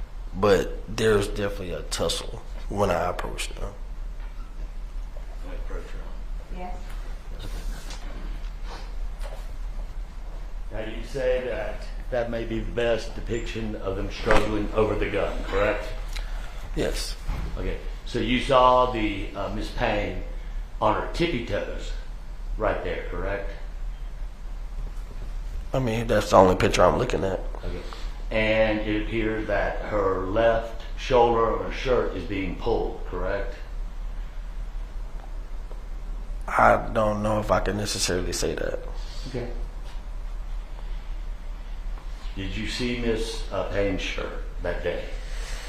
I mean, I honestly wasn't paying any mind to her clothing. Okay, but you did see it after the incident? Honestly, so after the gunshot went off, I actually went to go check on the gentleman in the truck. I wasn't worried about Miss Payne. And in this defense exhibit number 16, from what you see there, does it appear that the shirt is being pulled I on see the left shoulder? I see them both tussling. That's what I see. And defense number 17, does that help give a better picture of a possible pulling of the shirt? Judge, I'm not trying to be difficult, but he's trying to get him to say something that he has very clearly indicated that's not what he sees. He can't say that. Putting a brand new picture in front of him to help refresh his memory, either he sees it or he doesn't. And I'm going to sustain the objection. I think what you're trying to do is to get him to say something, and he's already clear in his response. So I'm going to sustain the objection. In this tussle that you saw, it appeared both parties were pulling and tugging on each other. Yes. And you said at one point it appeared they were pulling and tugging on the gun. At first, I originally didn't see the gun. After I watched the video several times is when I kind of came to that conclusion. And that is what you told the police in your interview, correct? Correct. Okay. And during this period of time, did you see anything else in her hand? No. Did you see something that was close by to her on the ground? Nope. Okay. And if I may, this was the picture that was zoomed in on. So you see, that's a fair and accurate representation of what you videotaped, correct? Yes, I remember her picking up the shell casing during this. Now, zooming in on that right there, and that being basically the same picture, just zoomed in a little bit better, correct? Okay. All right. Do you see what's there at her feet? No, I do not. I don't know what that is. Okay. Is it fair to say during the video that it appears she's picking up something right there? Yes, she picked up a shell casing. Okay. And is this a continuation of the video? she picked up is in her hand. Okay. Does that appear to be a shell casing? I believe the shell casing was picked up in the video. I think these photographs are. One, real blurred, and then two, you wouldn't be able to see a shell casing through these photographs anyway. And so you're not familiar if she picked up a phone or a shell casing? I'm not saying that she didn't. Oh, I'm just saying. You're saying you don't know what she picked up? No. I mean, to my knowledge, she picked up the shell casing from the video that I seen. And I'm not saying that she didn't drop her phone, but you know. But you did not see when the phone, how it got to the ground? No, I wasn't even paying attention to it, honestly. Never thought about it. And you say she picks up the shell casing because you didn't see what was picked up? When I watched the video for myself, and I've seen it a million times, it looks like she picked up a shell casing. Okay. How many shots were fired? One. So there's only one shell casing that she picked up, correct? Correct. And during this interview with the police, do you recall telling them that she asked you to stay by to tell the police what happened? Correct, she did. And she was asking basically for your assistant to give a accurate depiction of what happened? Yes. Okay. She, when I got out of the car to go check on the gentleman, she asked me, did I see what happened? Could I be a witness? And she didn't seem to be wanting to run or to get No, away? not at all. Okay. And you said later on when the police arrived, they walked up to her, she pulled the gun off her hip and handed it to the officer? She cooperated. Okay. Was he a male officer? Yes. And he didn't have any gloves when he took the gun, did he? I'm not sure. So you can't say if he had gloves or not? I can't recall. Okay. But he did take the gun. Yeah, she cooperated with the officers. And he was a male officer that took the gun? Yes.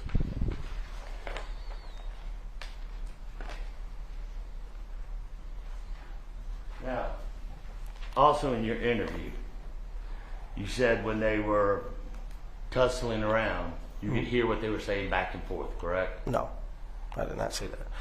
I could hear Miss Payne. I couldn't hear the other gentleman. I could hear her just yelling stop, and I'm assuming that she was yelling stop over their tussle, but I don't have anything else. So you heard her say stop, you I heard heard yelling? Yeah, I heard her yelling, yes. Okay, but you're not sure what she was yelling stop about? Not sure at all. But the tussle was continuing to ensue when she was screaming stop? Yes, sir.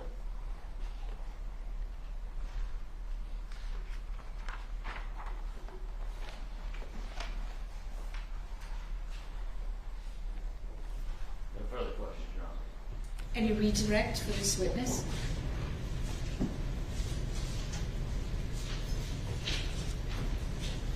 Nothing further to state, Judge. Okay. May this witness be excused? Yes, please. Okay, thank you, Mr.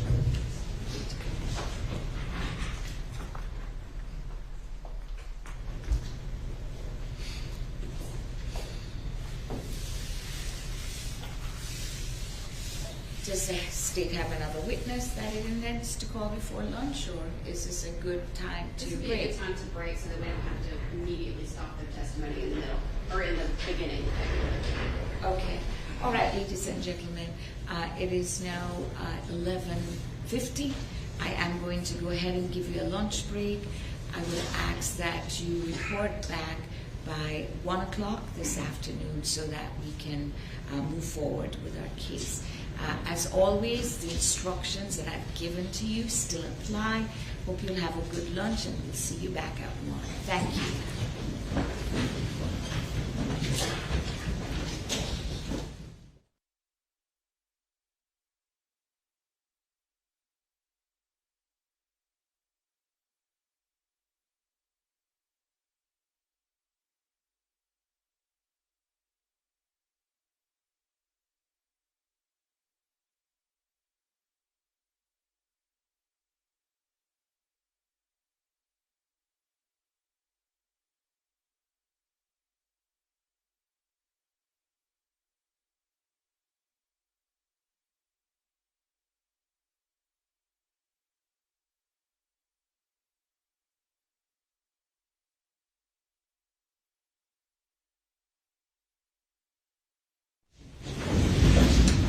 Councils, can you approach, please?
Court stands recessed until 1 o'clock this afternoon. Thank you.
Will be judged. I would like to approach Mr. Tucker with something on the record, but I'd rather it be at the bench, please. Okay, certainly.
to it.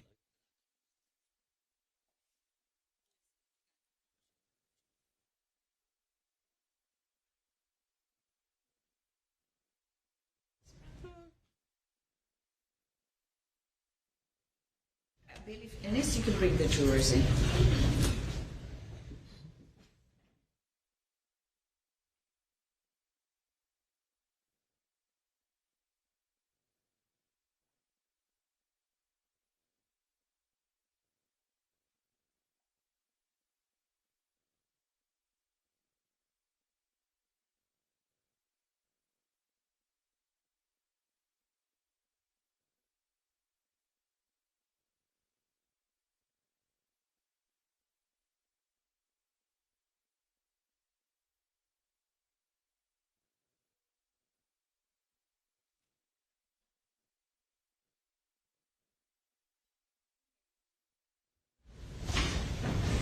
Good afternoon again, ladies and gentlemen.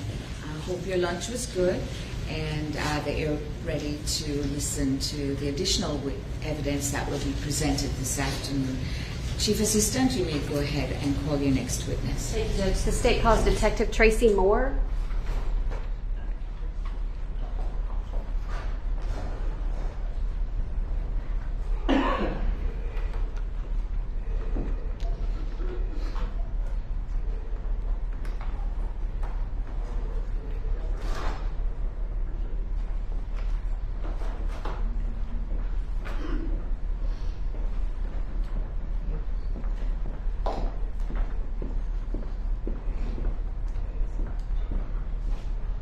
And if you would please remain standing and raise your right hand.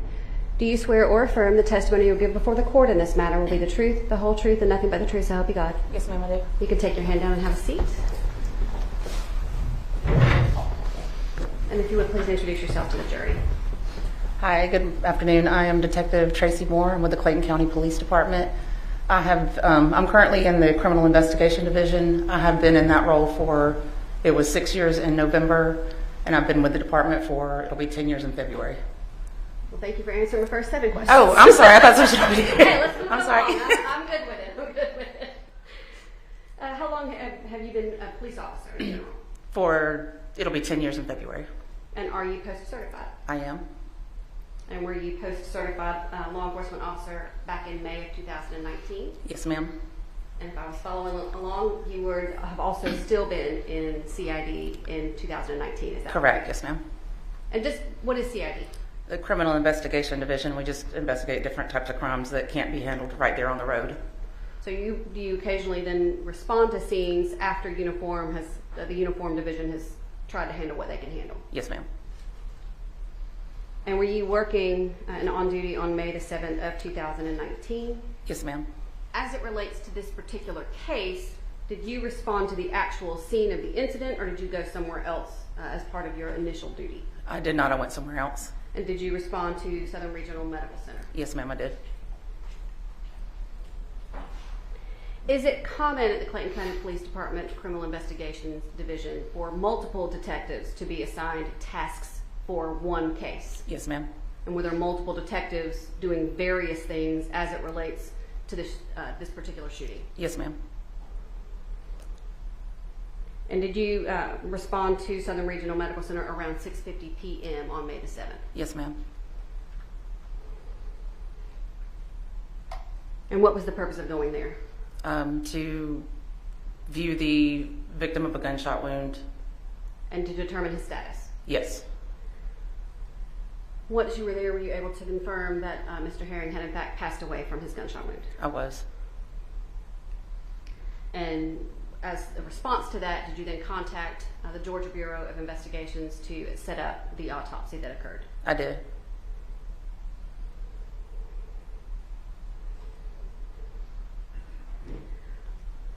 In addition to confirming the status of Mr. Herring, did you also assist in executing search warrants of the 2 vehicles that were involved in, of Ms. Payne's vehicle and Mr. Herring's vehicle? Your Honor, at this time I'm not. Judge, I understand. These are leading questions. I understand trying to get the details out, but this was kind of the compound that was leading that evidence that had not been brought in, was brought into the question. I would just ask to curtail it back to the leading question. Your response? That was a very open-ended question. I asked if she assisted in executing a search warrant. I didn't tell her what the answer was, which would have made the question leading. So I'm going to overrule the objection and allow the question. Did you assist in executing search warrants on the defendant's vehicle and Mr. Herring's vehicle? Yes, ma'am, I did. Where did the execution of those search warrants take place? In our CSI bay at our police headquarters.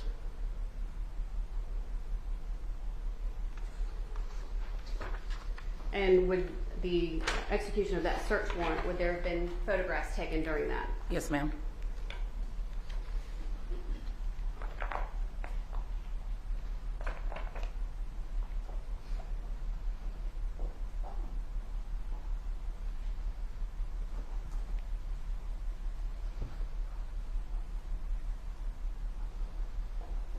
What has been pre-marked as State's Exhibits 23, 24, and 25.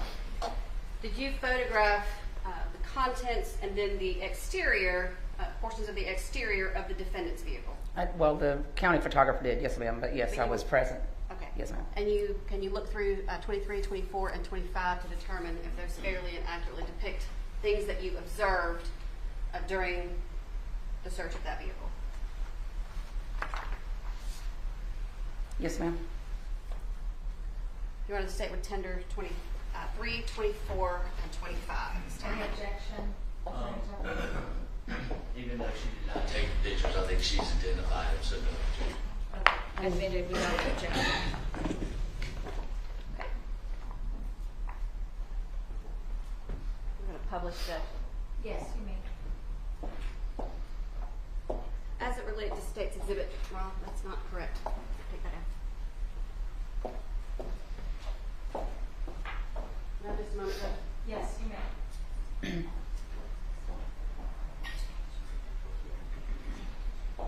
Was there ammunition that was recovered from the defendant's vehicle? Yes, ma'am.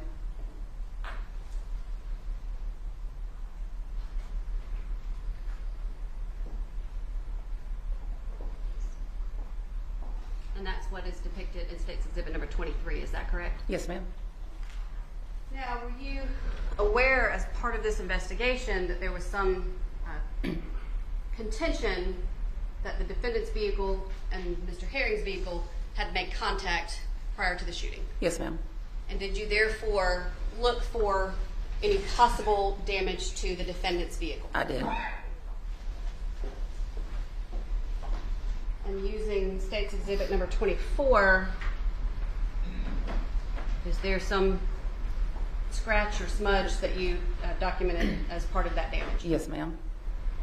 Did you also locate some potential damage near one of the tires? Yes, ma'am. And is that damage what is depicted in State's Exhibit number 25? Yes, ma'am.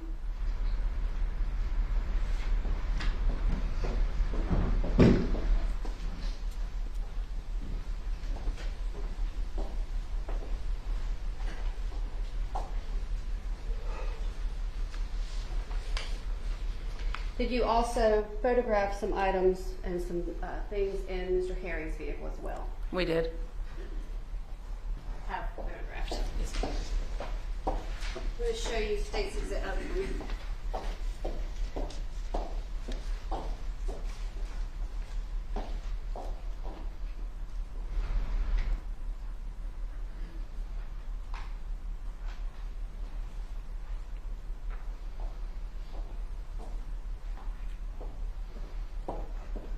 Look through State's Exhibits 26, 27, 28, and 29.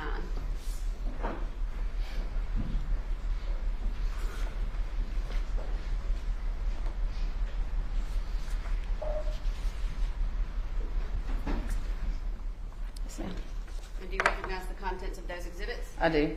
And do they fairly and accurately depict the state of Mr. Herring's car during the execution of this search warrant? Yes, ma'am. Under State Tenders, State's Exhibit 26, 27, 28, and 29. Any objection, Attorney Tucker? Okay, admitted without objection. Were you able to make any general observations about just what I would call the state of the interior of Mr. Herring's vehicle? Yes, ma'am. What were those observations? There were tools and that type of thing. I believed he was probably a contractor or did some type of handyman type work. And were there a lot of tools located in that vehicle? Yes, ma'am. And would you agree that it was a rather cluttered type vehicle. Yes, ma'am. As it relates to State's Exhibit number 26, was there a what appeared to be a blood stain in the front, in the driver's seat? Yes, ma'am. And is that depicted in State's Exhibit number 26, where the ruler indicates? Yes, ma'am. And was a general photograph taken from the doorway of Mr. Herring's vehicle as it relates to State's Exhibit number 27 to reflect a lot of items? Yes, ma'am. Okay. And as we're looking in, would you agree, can you just kind of, since the record can't pick up what's in the photograph, can you kind of describe what you're seeing in this photograph? We're seeing a lot of items, different kind of items. There was some trash in there. There was definitely tools in there. Just kind of clutter of all kinds of things. And it looks like, you see what looks like maybe some cables. Looks like jumper cables to me. Yes, ma'am. A cooler, a briefcase, things along those lines. Yes, ma'am. And is that just a little bit closer up, reflected in State's Exhibit number 28? Yes, ma'am. Did you photograph additional tools in the back of Mr. Herring's vehicle as well? Yes, ma'am. That supported, would that have supported what you indicated earlier about your belief of using tools? Yes. And using State's Exhibit number 29, can you just describe what we're looking at? A lot of hand tools and a drill, and just miscellaneous type things you would use to fix things in a home.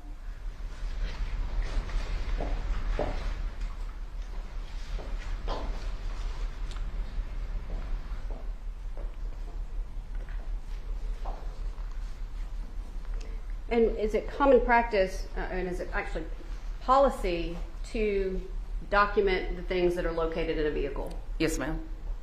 And did you do that specifically as it relates to Mr. Herring's vehicle? Yes, sir. Yes, ma'am.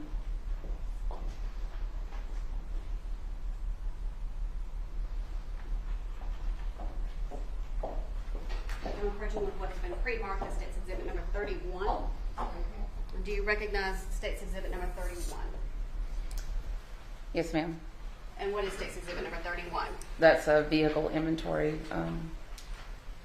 Anytime we tow a vehicle, we would list what is in the vehicle so that for multiple reasons, just to document what's there, and then if the person's getting their vehicle back, to make sure that nothing went missing from the vehicle from the tow yard or whatever.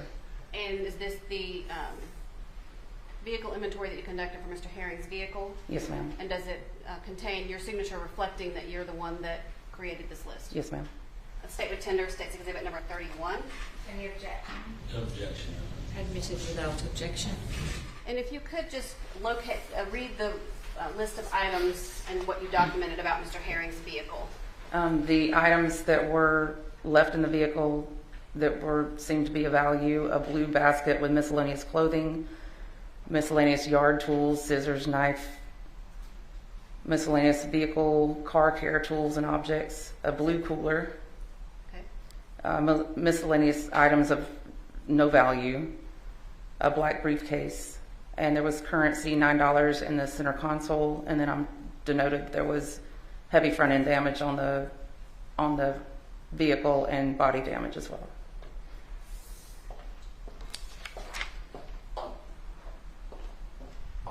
And you mentioned that there were miscellaneous yard tools, including a scissors and a knife. Where were those located? Those are in the back seat, ma'am.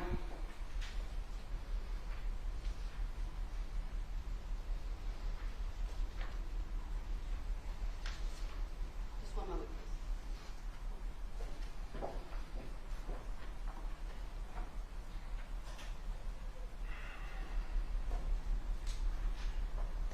I have no further questions at this time for Detective Moore.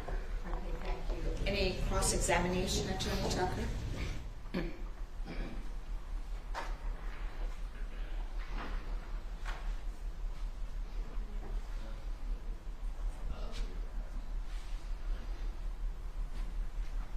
Good afternoon, Desamours. Good Max afternoon. over here with Ms. Payne. I noticed you were able to look at the contents of the vehicle That Mr. Herring was in. inventory Yes, sir. and the pictures that have already been tendered, if I may publish them to the jury.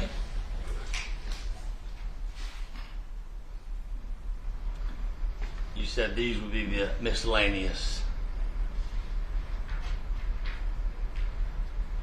Got a glare. Maybe if I stand. Okay. Those would be examples of what you said, miscellaneous tools and whatnot Yes, sir. in the back seat. Or is that in the back compartment? That's going to be in the bed. The back compartment of the bed? Yes, sir. Okay. And this would be right there. It's upside down, sir, but it's the back. I'm trying to block. There you go. I'm trying to block the other seat. All right, and that would be the back seat. Yes, sir. And there's a cooler right there, correct? There is, yes, sir. What was inside the cooler? I don't recall, sir. Did anybody look inside the cooler? I'm sure we did. And in your inventory, you didn't make any reference to the cooler? If you could show me my inventory again, I believe that was denoted on there. Okay. If I may correct. Blue cooler, yes, sir, it's listed. So in that inventory sheet, you usually write down things that are important, correct? I wouldn't say important things that may have some value to them. Like if it has no value, we don't really write it down. Okay. And this appeared to have some value to it, correct? I mean, it would, yes, it would. If you sold it, it would have some value. And the contents would either increase or just leave the value of just the cooler, correct? If it had contents in it, yes, sir. And nobody checked to see the contents, to your knowledge? I assisted in the search, and we do a thorough search of the vehicle. I don't specifically remember opening it, but we look in we would look in any bag or anything that could contain something else in the glove box, all that kind of stuff. Okay, but nothing was written about the contents of the cooler? Correct. Okay.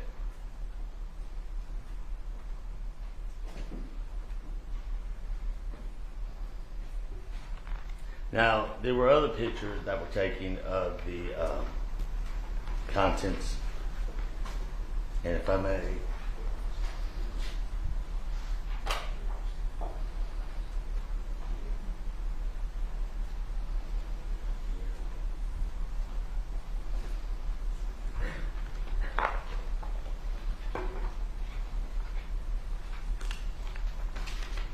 I'm trying to reduce the number of pictures we use, but I want to.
You may.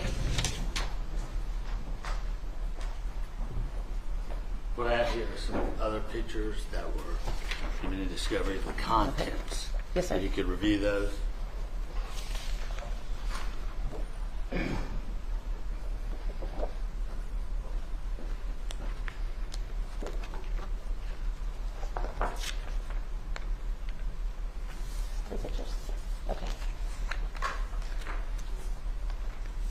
Does that appear to be a fair and accurate representation of the photographs of what was found in that vehicle? Yes, sir. Okay. And they don't look like they've been altered. They look like this similar photos that either you or the county photographer took? The county photographer would have taken them, yes, sir. But that is a fair and accurate representation of what had appeared in that vehicle. Yes, sir. At this time, Your Honor, I would go to tender defense exhibit 23, 24, and 25. Any objection from the state? No. Admitted without objection. Publish. Yes, you may.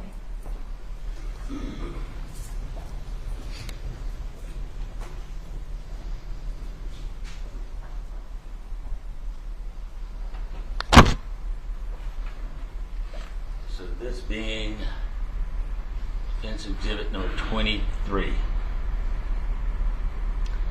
This appears to be clutter that is in the vehicle. Yes, sir. Are there other items in there that you would think have any kind of value or could be helpful in an investigation? There's tools, which we've already denoted, but yeah, there's tools in there. There's certainly some type of saw in the floor. And that saw was in the front seat. In the floorboard, well, kind of propped up on the seat, yes. So it was, that would have been the passenger side, sir. So that's a fair accusation of where the saw was when you went to the truck or when you looked into the truck? Yes, sir. And does that appear to be easy accessible from the driver's position? Yeah, it would be. Is there anything else you see in that picture that may be of value? That could have helped the investigation?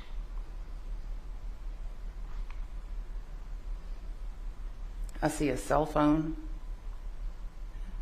and I don't see, no, sir, I don't believe so. Okay. And what color is that cell phone?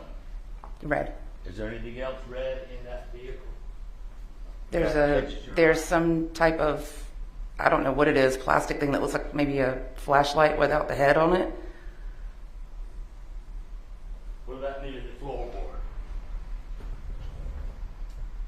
That appears to be caps. At the very bottom, yes, sir. Those, I would call them orange, but yes. Okay, well, those orange. Yeah. Those orange caps, what they appear to be? They would appear to be the cap that covers the tip of a sharp object, like a hypodermic needle or something like that. And were any of those caps collected? No, sir. Okay. And anything else of value that you see in there? I mean, I can barely, in the center console, I can see the money in the center console. Okay. Between the cell phone and the flashlight? I see a bag. Okay. And were there other bags throughout the rest of the vehicle, inside the vehicle? You would have to show me the pictures to refresh my memory. However, there was a lot of trash in the vehicle, so there's a lot of things in the vehicle. What I have is defense exhibit number 24. And you said there were contents within this area right here, correct? Yes, sir. Okay. And there appears to be a cap here, correct? I'm not sure, sir. Okay. Well, what is that, whatever that is, what is that laying on top of? The money, there's money, lottery tickets, a lighter, something red, cigarettes, I think, a cigarette pack. And if I may approach again, Your Honor? You may. I think sometimes that's not giving a good value.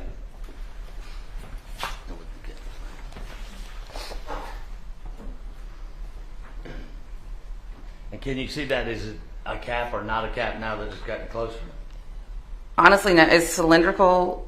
I'm not sure, sir. Okay. It looks red. The other things look orange to me, so I could not. I don't know if it's a cap or a pen or what it is, honestly. Okay, and what is it laying on top Lottery tickets? of? Is there something of a blue color there that's lying on top of? On top of it, yes. I thought you said on top of. Yes, it's like a little small bag. Okay. And did y'all collect those little small bags? No, sir. So you felt that that was not important in the investigation? No, sir. And the little bag that you're referring to is right here, correct? Up a little bit, but yes. Kind of the blue little bag. Correct. Okay. Were there any other baggage that you saw within the contents? And I'll bring it closer so you can see.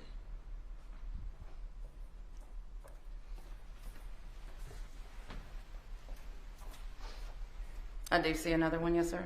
Okay. And was any of those? And what does it appear to be to you? Like a Ziploc bag type bag? Okay. And that type bag was not collected either, was it? No, sir. And in the investigation, there really wasn't much collected from this vehicle, was it? I believe the only thing that I would have to refer to my inventory sheet, but I believe the only thing that we did take from Mr. Herring's vehicle was a blood swab, Okay. DNA swabs. Now this is exhibit number 25. Now was that found within the vehicle? It was And where was that found within the vehicle? in the back seat. Okay, in the back seat where it was accessible? Was it underneath some of those buckets? Whereabouts? It was, I believe you could see it if you want to bring the other picture back up from the back seat, but I believe you can see it in that photo. It would have been behind in the back seat, kind of in the center. Is this Yes, sir. That's the one. is it upside down? But it's upside down, sir. So, There you go. whereabouts would that have been? I don't know if they can see if I point on here, but if you see the yellow and black jumper cables or whatever that is, Over here? yes, it would be to the bottom left of that. Right around in here? Yes, Okay. So there's a gap here between these two chairs, correct? there it is. And it's kind of in between that gap, correct? Yes, sir. Okay. And when you collected that, did you keep it as evidence? Or did you just take pictures of it? We just took a picture of it. Okay. And you didn't feel that that was something that could assist your investigation? No, sir. Okay. And those caps to the hypodermic, to those needles, y'all didn't collect any of those? No, sir. I believe the only thing we collected were DNA swabs from that vehicle.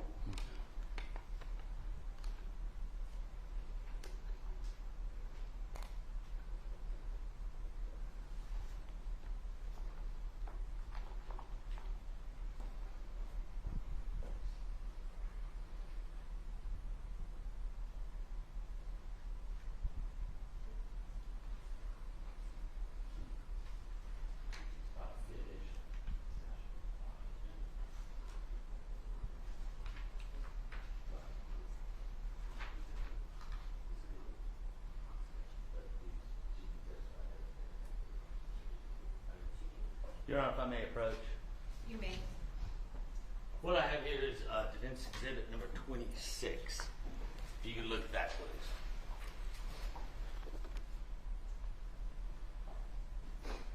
Yes, sir. Does that appear to be a fair and accurate representation of what you saw when you approached the vehicle to do inventory? Yes, sir.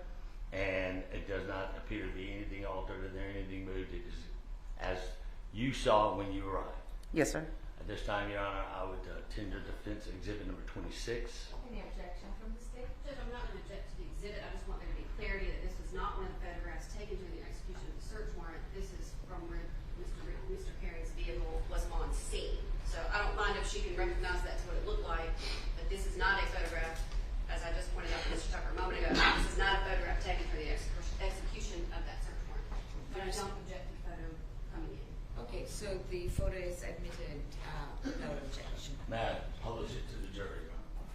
You may.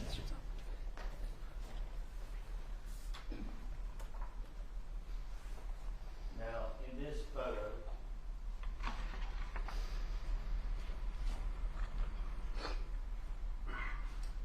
it gives a better and a closer look at what the contents of the console were, correct? It looks about the same to me. Okay, and what do you see in that photo? I see money, lottery tickets, cigarettes, I see the bag, a lighter, something round and red. I'm not sure what that is. What appears to be coming from that cigarette pack?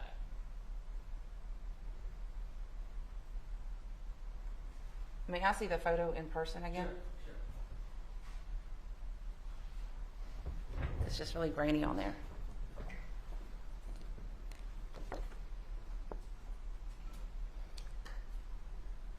It would appear there is plastic either beside it or coming from the pack. And plastic in a form of a... I can't say for certain it's a bag, but it would appear that be that thick kind of plastic. And in your investigation of this vehicle, you didn't feel that was valid or important to take in or collect? No, sir. Okay. And when you started this investigation, what were you looking within the vehicle for? We were looking for evidence of what had occurred on the side of the road at 285 and Forest Parkway. And you were aware that there was an accident prior to the incident, correct? I was, yes, sir. Okay. And the accident included a truck, which is photographed here, the contents, and a semi-truck, correct? Yes, sir, that's correct. How much do you think that truck weighs, the Mr. Herring truck? I can object at this time. I cannot fathom what the relevance of this could be. Your Honor, Right, that would be if we can approach, I can explain it to the judge. You may approach.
And to clarify, you never went to the scene of the accident. You went to Southern Regional, correct? Yes, sir, that's correct. Okay, so you didn't see any of the accident or any of that. You went to the scene that was the incident after the accident.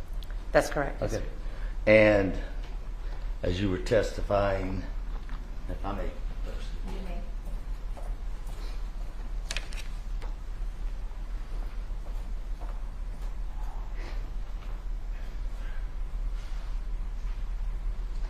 this picture here when you were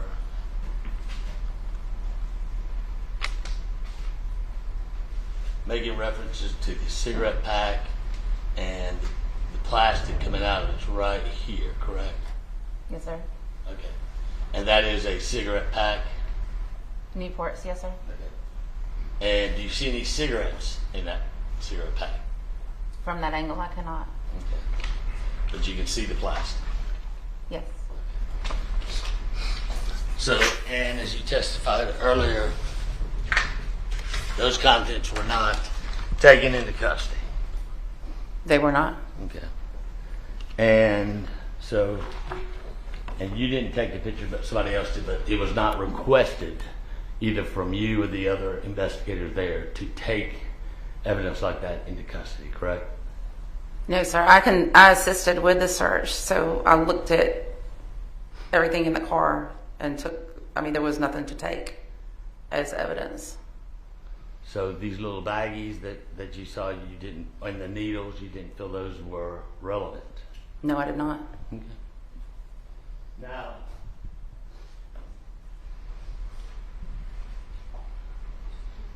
later on, you were at the precinct, correct? Yes, sir. Okay, and Miss Payne was present, correct? Yes. Okay. And during that interview, Judge? I'm sorry, during that time. May we object? May we approach? Yes.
Jurors, I'm going to instruct you to disregard the question that was previously asked by defense counsel. Attorney Tucker, you may proceed with your next question. Okay, let me mark these real quick.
If I may approach.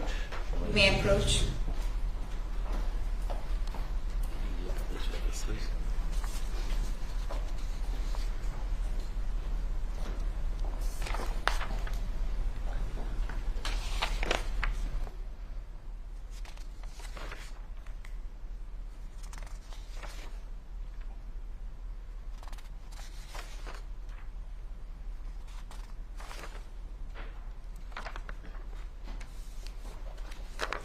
And does those appear to be photos that you took of Ms. Payne? I had the county photographer, yes, sir. Okay.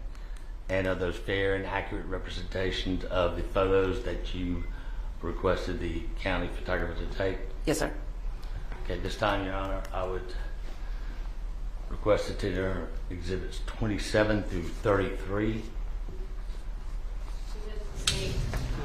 We'll have to approach to review them, but we contend that there are photographs that are basically the same, so it's repetitive evidence. Okay. Do you want to approach to review them? Okay.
Pardon me.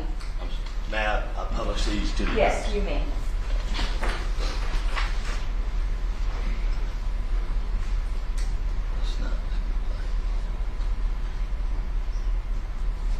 Is there any way to lower the lights so hopefully we can see this better without that glare?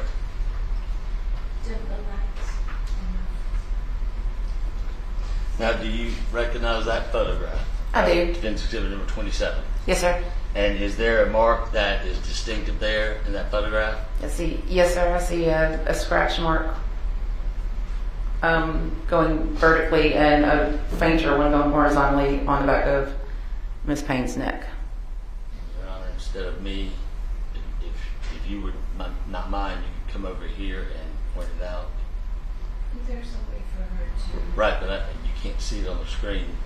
Instead of me just sitting there going like this. There's a way for a detective... Oh, there is? Yes. Okay. If you could point out. So you have to do something to the screen so that it's like a little pen on there that I can draw with. I'm not quite sure how to do that.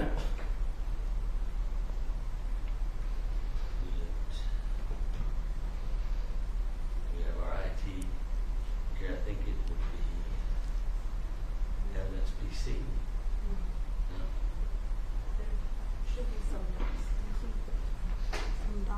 Yeah, they usually they do something over there and they pop up over here.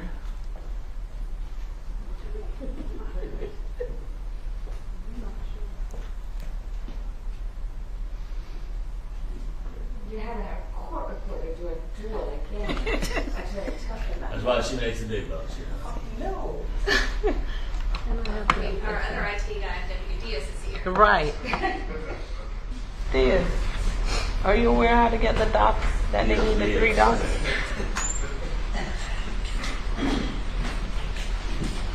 Because it's not the I evidence. appreciate it. You can come back, Mr. Go back to the evidence. For those she can mark on. And it would be able to show on the screen what she's pointing at or what she's marking. Yeah,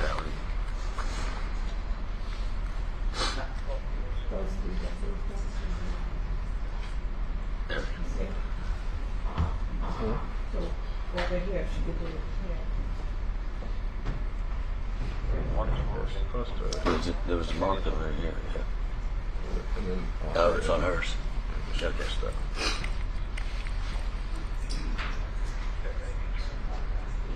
There we go. Which color do you want? And what color would you like to use? Yellow, green, blue? Some of us eyes the same color. Yeah, so we have to Blue? Or green? Or red? whatever you want to do, sir. Which one shows it better? Okay. Okay, Attorney Tucker, you get shown one time. If you help me next time, I'm not going to put the deputy. He showed me what to do. I think I've got it. Okay. Okay. Thank you, deputy. Yes, ma'am. Close it. Okay. All right. Hopefully that'll work on your screen there. If you could, yes, draw. And that to you appeared to be A scratch. a scratch. Okay. Was there another scratch? It's a lot fainter, but yes, it's right here. And did you have an opportunity to measure the scratches? The county photographer, I believe, had a ruler that he took a picture with.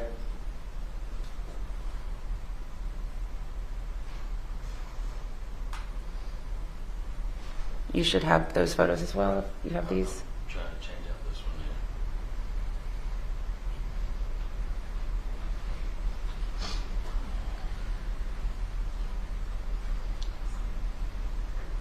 It should pull it.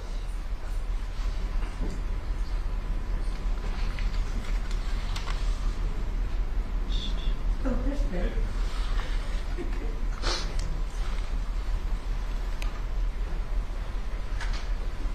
She's already got it there. I know how to put that up there, but I'm trying to go to a new document. So would I just hit document camera? Well, you're on the document camera.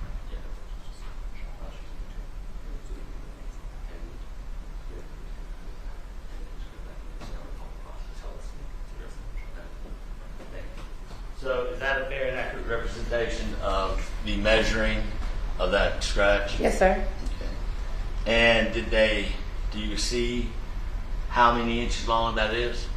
The up and down one is approximately, I would say, 3.5 inches. Okay. And did they happen to measure the other? And that one horizontally would be approximately almost 3 inches.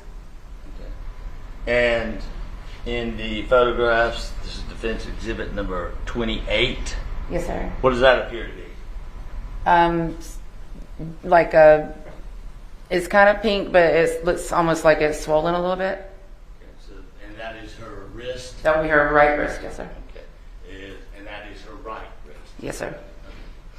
Okay. And defense exhibit number 30. Could you tell me what that is? There's a small little mark right above her upper lip on her right side. And that would appear to be something that occurred during an incident that left a mark on her lip. You can't testify to that. Your response? All you can do is testify to what the photographs are. I'll rephrase it. Okay, so objection sustained, you can rephrase. You felt that this picture would be necessary, correct? Yeah, I was wanting to document any injury, yes, sir. And looking at this picture, is there an injury in that picture? There's a small, I don't even know what to call it, is a small mark above her lip. Okay. And in this picture here, can you tell me what that's a picture of? That's Miss Payne's face, but there was some pinkness right there. Does there appear to be any swelling in this area here? I couldn't say because I didn't know what she looked like prior to taking the picture, but yes, it appears that there's some discoloration. Yeah. And This would be a fair and accurate representation of the shirt that she was wearing. Yes, that's correct, sir. And what's a depiction of that? The shirt was torn. And are the buttons ripped off? It's been so long, I don't recall what the shirt would have looked like before, but there's clearly, at the very top, there was clearly like where something joined, but I'm not sure if it was buttons or if it was like sewn. I'm not sure, sir. So it's fair to say that the cloth here had been torn apart from the other side of the shirt. In the middle, where it's a V, yes. Okay, and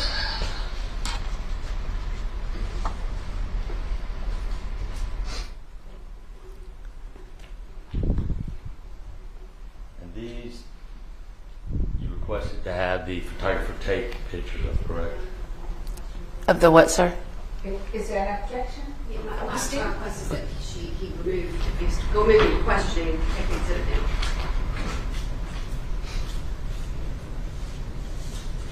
These were all photographs that you requested of Ms. Payne? I did. So you felt these were relevant and sufficient evidence? Relevant and sufficient? Well, let's start. Do you feel that this was evidence that needed to be documented? Yes, I did. Okay. And did you feel that those were fair depictions of all of the injuries or some of the injuries? All. All.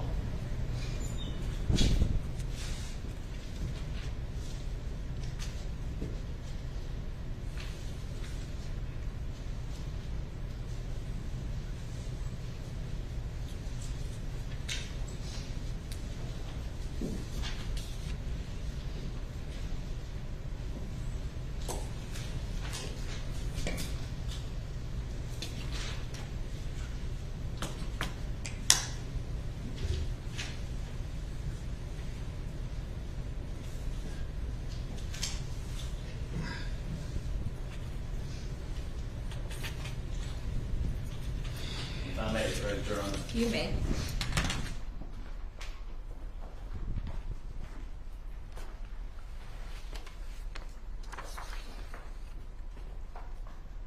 Do these appear to be other photos that were taken of Ms. Payne?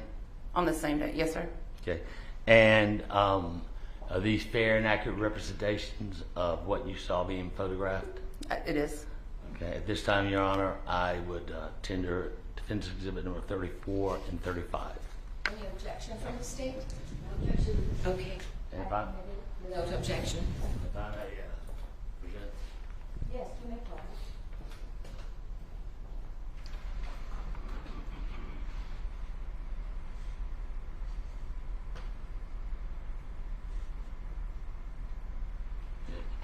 And that is a picture of. That's her, that would be her right hand. Okay. And do there appear to be any marks around the knuckles? It appears to be slightly discolored and possibly a little swollen. Okay. And do you see any distinct marks around that? I'm not sure if it's a vein or if it's a mark, but there's a more darker discoloration below her pointer finger, over some. Okay. Right there? No, oh, well, no, that's not what I was talking about. Yeah, that is a little discolored as well. I'm talking about down below her knuckle. You're coming, you're not even over, no, you're nowhere near, right here. I don't know if I can draw on it still. No, I cannot.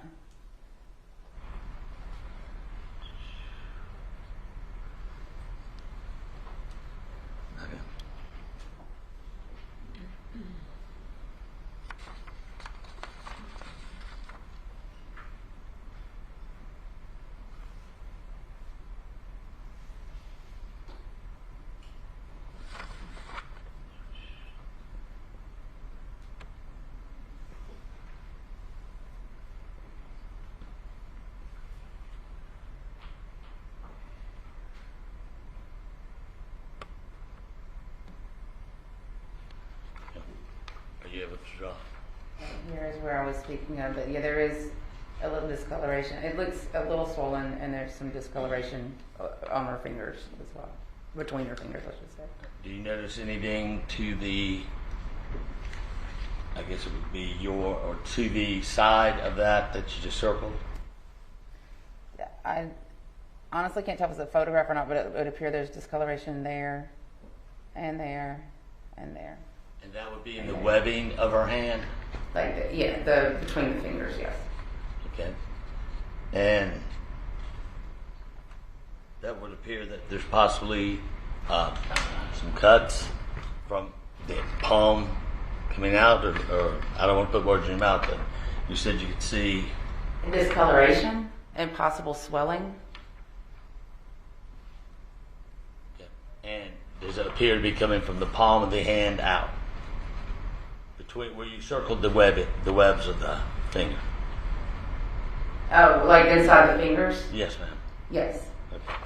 And those wouldn't be from the external of the hand, it would be coming from the palm of the hand, correct? I would think it was where your fingers were together, or something was between your fingers. Okay.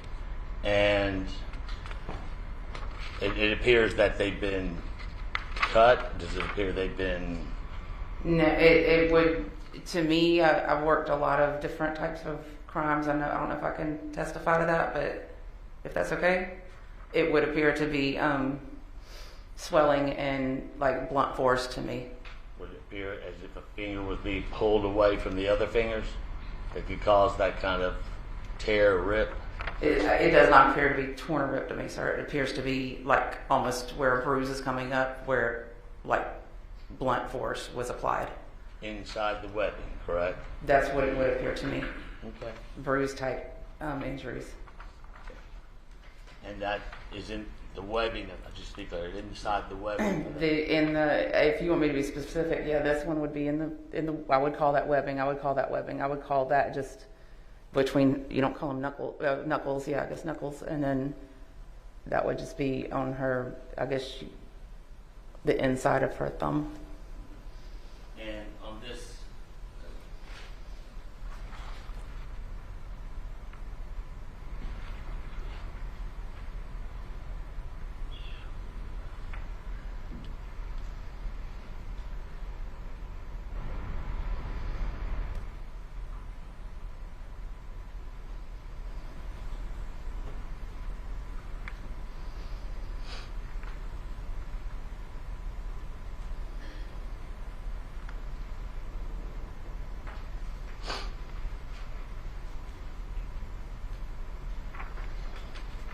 You learn something new every day. This right here. Upside down, sir. There you go. Okay. Defense exhibit number 35. Is there anything that's significant of that picture? The significance for that picture for me would be the fact that her jeans had dirt or grease on them. And they appear to be in a circle. This picture is, I think if you had the picture that came from Warren Bond, it would be more visible, but there's definitely dirt and grease, I would say above her knee and below, in her thigh area on the front. And what was the condition of the outside of the truck? The truck was, there's photographs of it, but it was partially red and it was partially, I think you call it primer gray. It was not a clean vehicle. So it's possible these ink or grease spots to come from when the knees were against the door? And again, Judge, speculation. Your response, Attorney Jones? I don't think it's speculation. They took a picture of this for a reason, and therefore I would like to know what the reason is. And I was putting up a reason and see if that was correct, and if not, she can answer why they took pictures. And again, it requires her to guess as to how the dirt got on the defendant's jeans. It does call for speculation, so I'm going to sustain the objection. Okay. Attorney Tucker. So, but you felt this was significant to take a picture? I did.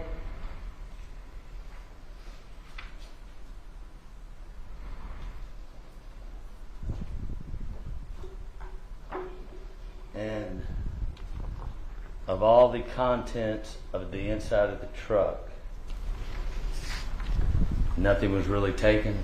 As She's answered the question about what was taken from the truck over and over and over again. I've seen the inventory sheet, which I handed to her. They gave an inventory sheet. I see a lot of pictures. I'm not sure if one or two of those pictures they did take as inventory because it's kind of miscellaneous. It doesn't really specifically say.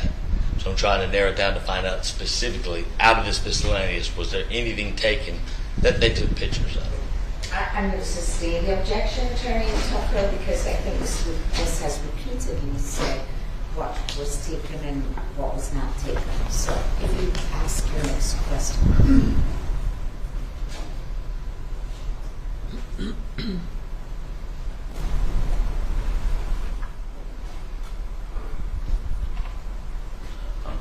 No further questions. Thank you, Attorney Tucker. Does the state have any redirect for this witness? Do you know what defendant Kenneth Herring, what her neck looked like on May the 6th of 2019? No, ma'am, I do not. Do you know what her hands looked like on May the 6th of 2019? No, ma'am. Do you know what her jeans looked like on May the 6th of 2019? No, ma'am, I do not. As part of your investigation, were you aware that after the shooting, the defendant put on a different shirt I was, yes, ma'am. that would have to go over her head and near her neck? Yes, ma'am.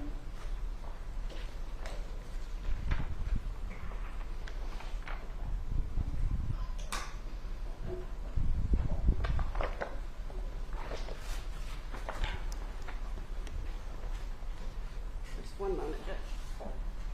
I'll be a little bit clear about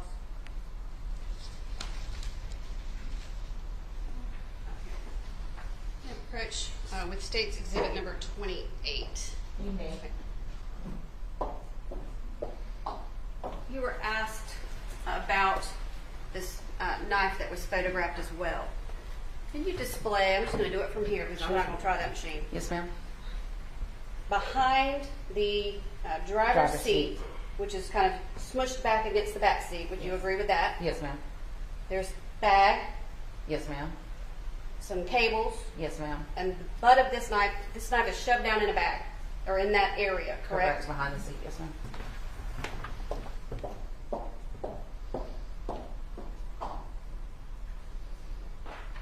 You were shown photographs of the defendant's hand Yes, ma'am. and her fingers. Yes, ma'am. Are you aware if that's the state of her fingernails when the defendant first arrived at the Clayton County Police Department? No, ma'am, it is not. What was the state of the defendant's fingernails when she first arrived at the Clayton County Police Department? She had on long fingernails, ma'am. Fake nails? Yes, ma'am.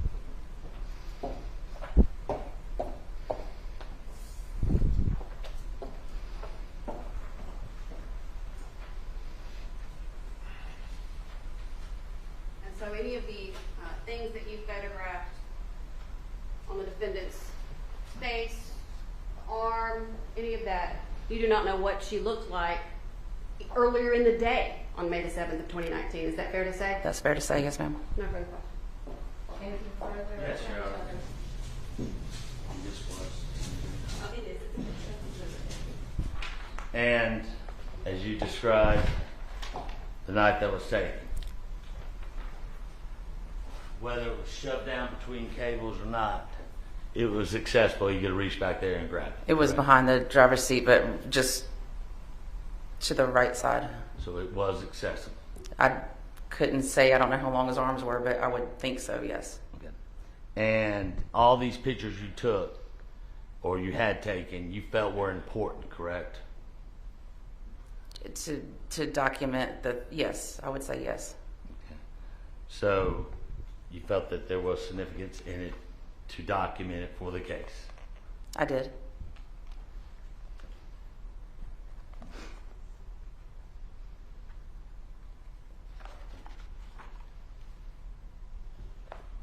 No further?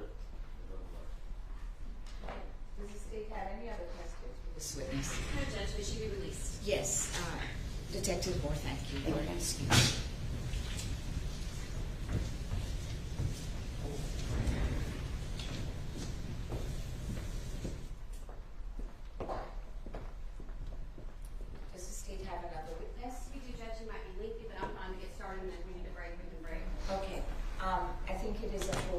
give a break at this time. The jurors have been sitting for a while. I'm going to make it a very short break. It's now 2:15. If you could be back by 2:30, then we'll resume.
Council's ready to proceed? Yes, Judge. Okay.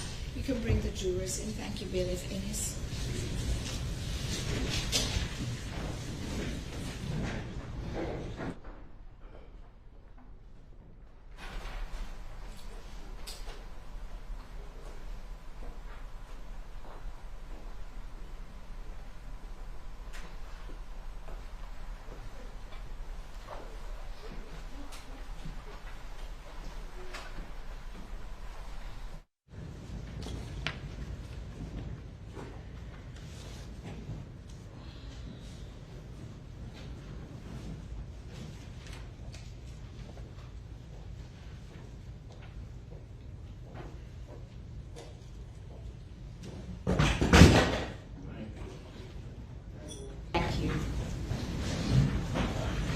State may call its next witness. State House Sergeant Ryan Richie.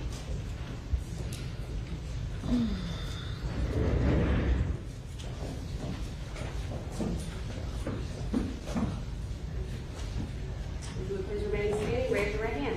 Do you swear or affirm the testimony you will give before the court in this matter will be the truth, the whole truth, and nothing but the truth, so help you God? I do. You can take your hand down. When you get situated, if you would please introduce yourself to the jury. I'm Sergeant Ryan Richie of the Clayton County Police Department. And how long have you been with the Clayton County Police Department? 10 years now. And is that the length of time that you have been in law enforcement? Yes, ma'am. And are you a post-certified law enforcement officer? I am. What is your job description now at the Clayton County Police Department? Now I'm a supervisor on Uniform Patrol Division. And what was your job description back on May the 7th of 2019? I was a road officer in the Uniform Patrol Division. And does that mean basically you're wearing a uniform similar to the one that you're wearing today? Yes, ma'am. Drive a marked patrol vehicle? Yes. And does that generally entail responding to various calls of various natures? Yes. And did you work very late last night? Yes, I did. Okay. On May the 7th of 2019, around 6:15 p.m., were you working a traffic situation in and around the intersection of Forest Parkway and Interstate 285? Yes, I was. Describe what the situation is and what y'all were doing to begin with. I'm not sure what the incident was on the interstate, but we had to block that ramp getting on to 285 East so that no cars could go down there and get traffic even more backed up than it already was. And so what did that mean that you were doing in that area? We just were parked stationary with our lights on, making sure people didn't turn down that entrance ramp to the interstate. And when you say we, who else was there? That was myself and Sergeant Marion. Were y'all in one patrol vehicle or two? 2 vehicles. And were you wearing a uniform as well? Yes, I was. Did something happen that drew your attention to another area on near Riverdale Road and Forest Parkway? Yes, I was flagged down by a citizen that informed me there had been a vehicle accident and someone had been shot. And what did you do in response? Spun around, informed the sergeant, and drove down to that incident location. And what was that incident location? That was Riverdale Road and Forest Parkway in the far right northbound lane. And is the area that you went to where you observed what appeared to be a traffic situation, is that location, that specific location in Clayton County? Yes, it is. When you first arrived, kind of describe what you initially see. There's a large crowd of people, obviously the two vehicles that appeared to have collided, and there were other vehicles pulled over to the side to, I guess, assist with the situation, and multiple witnesses pointing to a red pickup truck saying that the man inside had been shot. Did you do anything to see if you could determine who had fired a shot? Yes, I asked who shot him, and that's when Miss Payne stated I did, and handed me her firearm, her license, and her Georgia concealed carry permit. And you indicated Miss Payne, is that person sitting in the courtroom? Yes, ma'am. And can you identify where she's sitting and describe her by an article of clothing? A little off to my right in a green top with some texturing on the sleeves. Let the record reflect that the officer has identified the defendant. The record will reflect. And during the course of this encounter, you indicated that the defendant handed you IDs and things along those lines. Did they identify the defendant as Hannah Payne? Yes.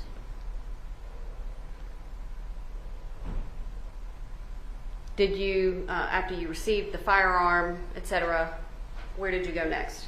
Went to Mr. Herring's vehicle, the driver's side door. For some reason, I couldn't get it open. I'm not sure what the issue was there, but trying to assess him as far as his injuries.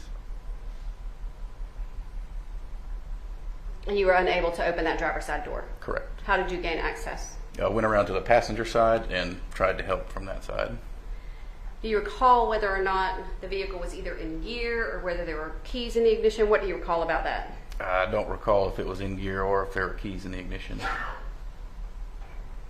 And were there documents in the vehicle that identify the person in that vehicle as Kenneth Herring? Yes. Was Mr. Herring responsive to you? He was not. And what did you do? We're trying to identify where his gunshot wound was and basically what was going on with him, as long as trying to get the driver's side door open. And was an paramedics or EMT or an ambulance requested? Yes, they were.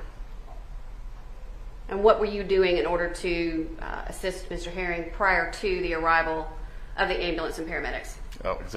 Apply pressure to his wound, and well, initially I was looking for something to apply that pressure with. I didn't find anything, and another officer arrived with some gauze to help out with that. And were there also civilians assisting you with Mr. Herring? Yes. Before the paramedics arrived? Yes. Did Mr. Herring ever say anything while you were there? No, ma'am. Okay. Did you observe anything in Mr. Herring's hands when you arrived? I did not.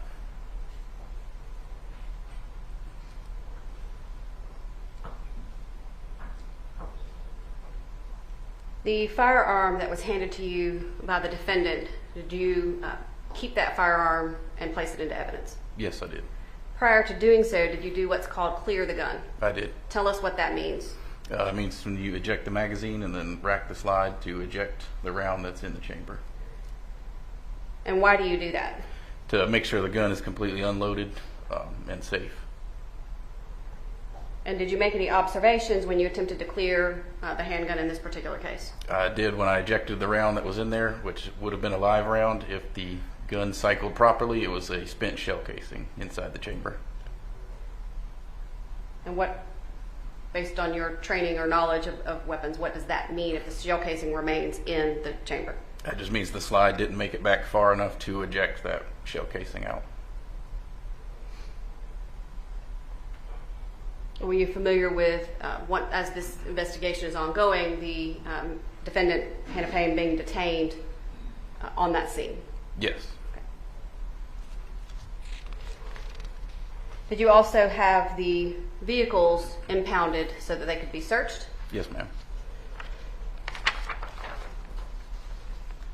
And you indicated there were several people standing around. Were there any people that were standing around that indicated they had seen what occurred? Yes, there were. Did you hand out pieces of paper or forms for them to write statements on? Yes, we did. Did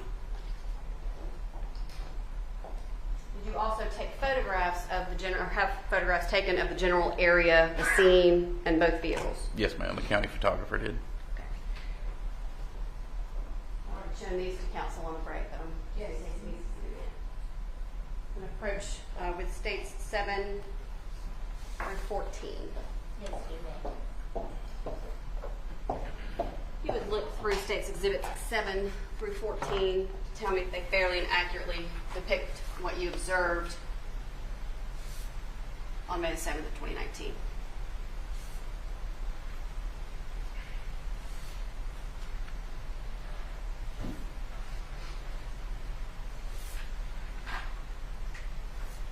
They do. At this time, the state would tender states 7 through 14. Any objection? Your Honor, I believe one of them is repetitive to a pit drive set previously tendered. I'm not sure what the harm would be showing it again, but I think it is repetitive of one previous. So is there an objection to that particular one? I think it's almost the same picture. I just bring it to the court and it's repetitive. Okay. So I'm going to admit that. Thank you, Judge.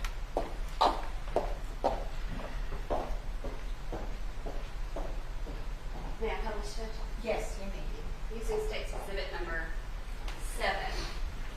You have a screen, but I'm going to just do the pointing because it makes everyone's life easier. Okay. Is this the location where you found the vehicles when you first arrived? Yes, ma'am. Okay. And can you kind of describe the lanes and the intersection that we're looking at? This lane on the right-hand side that the pickup truck is in is the turning lane from Forest Parkway onto Riverdale Road northbound. Okay. And the black Jeep? The black Jeep is mostly in the lane to the left of that, which is a straight through lane through that intersection northbound. And using states exhibit number 8, what angle have we moved to at this point? This is, the picture is facing southbound now. In front of the, and I'm asking, I know we can all see it, but for the record, is this from the, in front of the two vehicles? Yes, ma'am. And can you describe what you see about the wheels of the Jeep? They're angled to the right. Are they angled toward the pickup truck? Yes. And do you see there's some, the vehicles appear to be touching at the back. Would that be accurate? Yes, ma'am. And states exhibit number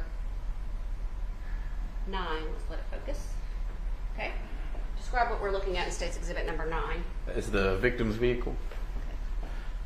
And in addition to where the two vehicles are touching on the driver's side of the victim's vehicle and the passenger side rear of the defendant's vehicle, is there obvious other damage to Mr. Herring's vehicle? Yes. And does there appear to be toward the ground some fluids and whatever coming out of that vehicle? Yes, ma'am.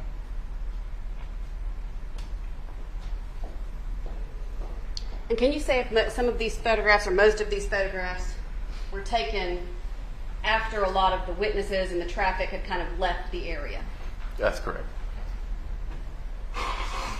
And states exhibit number 10, can you just kind of describe what we're looking at in states exhibit number 10? This is through the driver's side window of the victim's vehicle after he had been transported out by EMS. And to your knowledge, was that window down when you arrived? It was. And you can see some gloves and kind of some evidence of the medical intervention. Yes. Is that correct? Did you also see inside the vehicle what appeared to be some sort of work ID that Mr. Herring had been wearing when he was shot? Yes, ma'am. Was that kind of removed and located in the vehicle with a bullet hole? It was.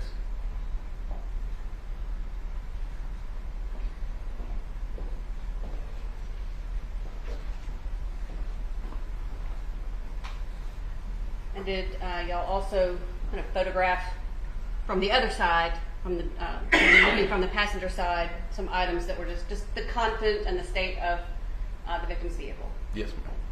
And that's what we're looking at in states exhibit number 12. Correct.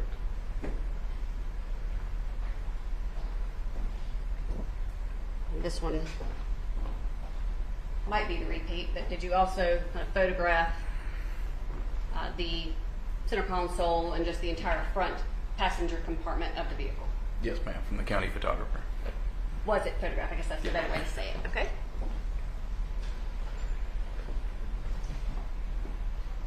Did you also observe basically what the back of Mr. Herring's vehicle looked like on the scene? Yes, ma'am. So we see, for the record, a laundry basket, what appears to be a trash bag, and some other items. Is that correct? Yes.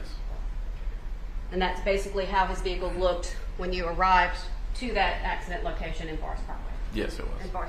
In Clayton County, let me say that.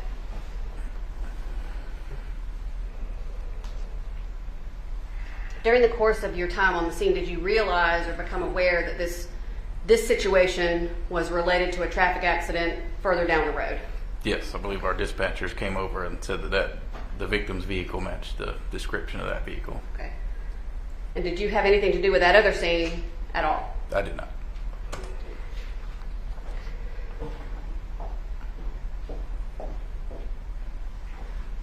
Your Honor, the state, with a record, the state is about to approach the witness with a firearm. That firearm has been cleared and inspected by your courtroom deputies to ensure that it is safe to be in this courtroom. Okay, thank you, Chief Assistant. And I've also allowed inspection by counsel during the break. Okay. So when I approach with State's Exhibit number 15, you would look at State's Exhibit number 15 and you can look at the contents. And let me know if you recognize State's Exhibit number 15. Yes, I do. And how do you recognize State's Exhibit number 15? This is what I entered into evidence.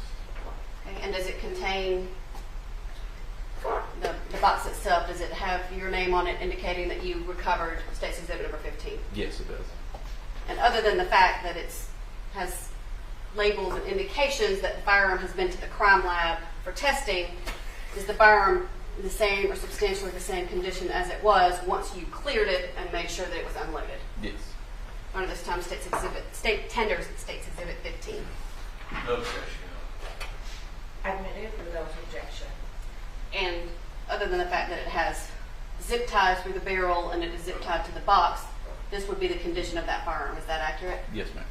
I'm going to leave the magazine here on the table, but can you turn the box and display the firearm to the jury, please? Security in there. Yes.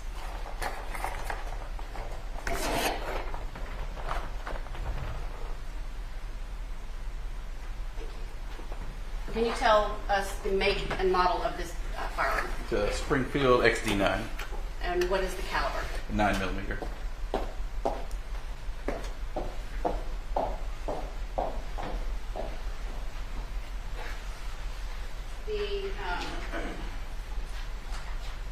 Did you also recover the rounds that were contained in the magazine, plus the shell casing and the holster that the gun was in? Yes, ma'am, I did.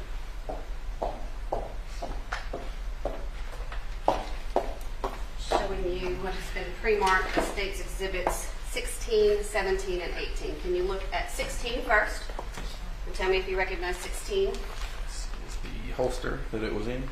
And is that an item that was handed to you that you placed into evidence for this case? Yes, ma'am. And is it in the same or substantially the same condition, other than the fact that the gun is removed from it, as when it was handed to you on May the 7th of 2019? It is. State tenders State's Exhibit number 16. Any objection? I couldn't see from back here. This No. is the same one I showed you during the break. No objection.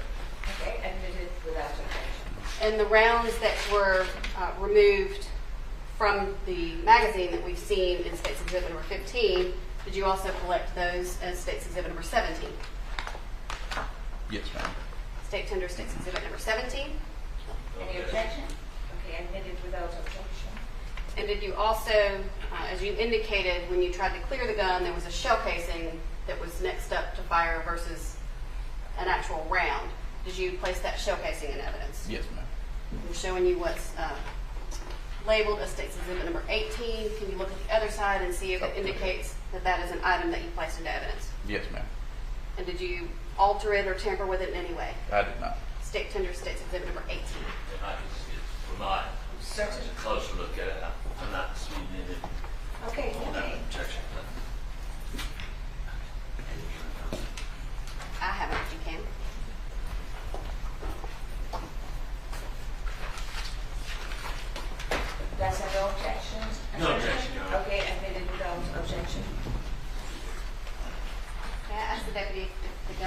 him. I don't know where they want us to leave a firearm. We're required to keep guns and ammo separate. Right.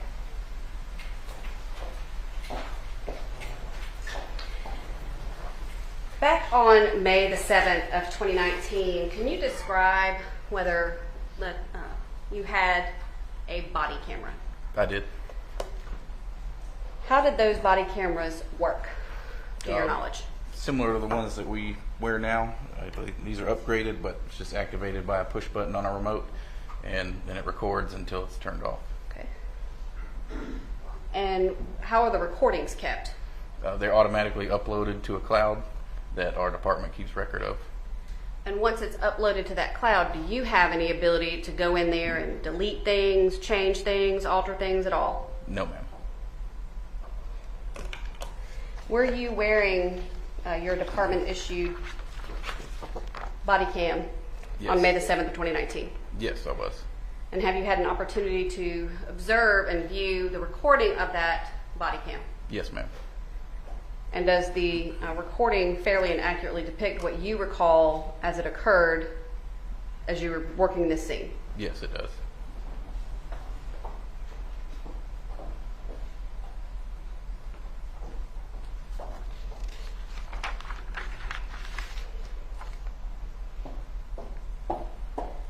Showing you what's been pre-marked as State's Exhibit number 19. Do you recognize State's Exhibit number 19? Yes, I do. And other than the fact that it's labeled Officer Richie BWC, which is body worn camera, does it have your initials indicating that you viewed it? Yes, it does. And when you viewed State's Exhibit number 19, it contained what you observed? Yes.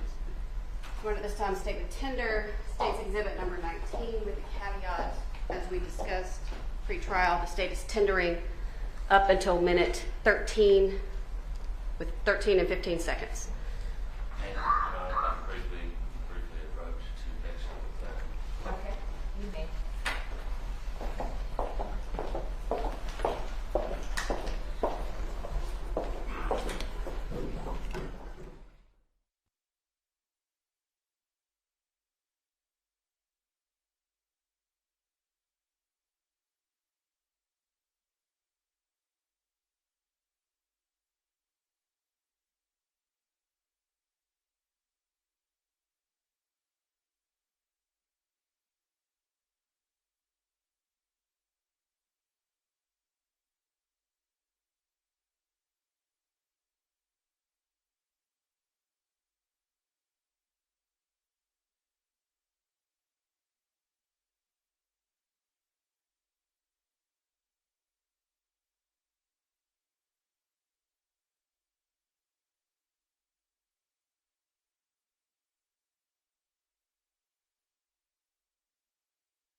State's tender, State's exhibit number 19, from the beginning, from minute 13, second, 13:15. And I would raise the objection we had at the bench to understand the court's rule. Okay. So the record will reflect that it will stop at 13:15. Yes, and it's admitted. Yes. Thank you. Permission to publish, Judge?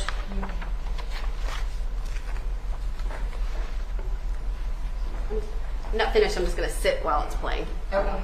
Say only speak for 15 minutes.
On there, it's not, it's all bleeding internally. You got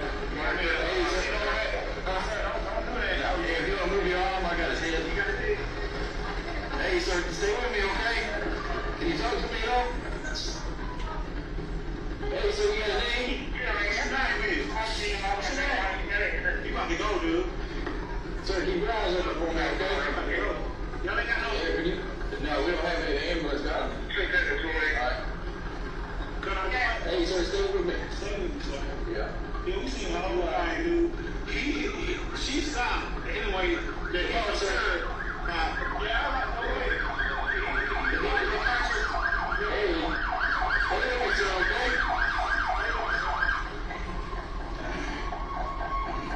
Yeah, hang on to the leg right there. Hey, sir, stay with me, okay? I'm not seeing you on all that. Nobody knows what to do.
open.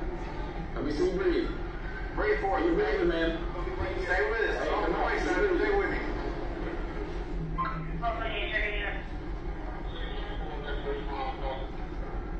Hey, we got one. We got one gunshot here. Super weak pulse. Barely breathing. We just driving. What happened? They got a wreck and the lady they got hit by it.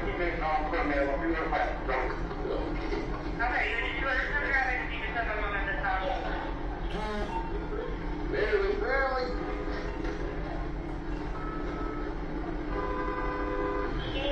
We got a single entry room right here. I don't know if there's an exit. We haven't been able to move it far enough to find out. Where's that hallway?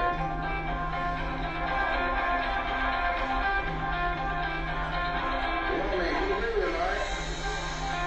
Keep moving for me, okay? Keep moving. You got it, man.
You just keep an eye on that. We got shit to the needles. I don't know if it's ADD or diabetic shit yet.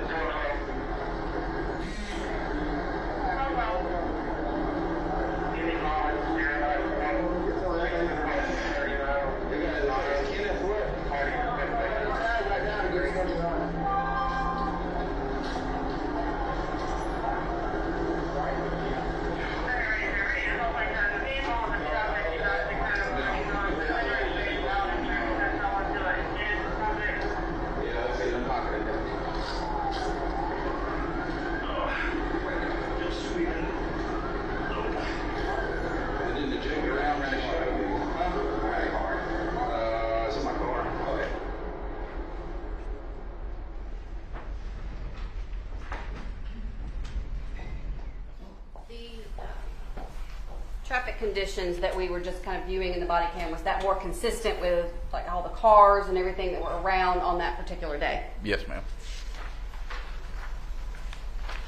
And do you recall, after watching the body cam that we just watched, seeing yourself take the keys out of the ignition and put them on the floor? Yes, ma'am. Okay.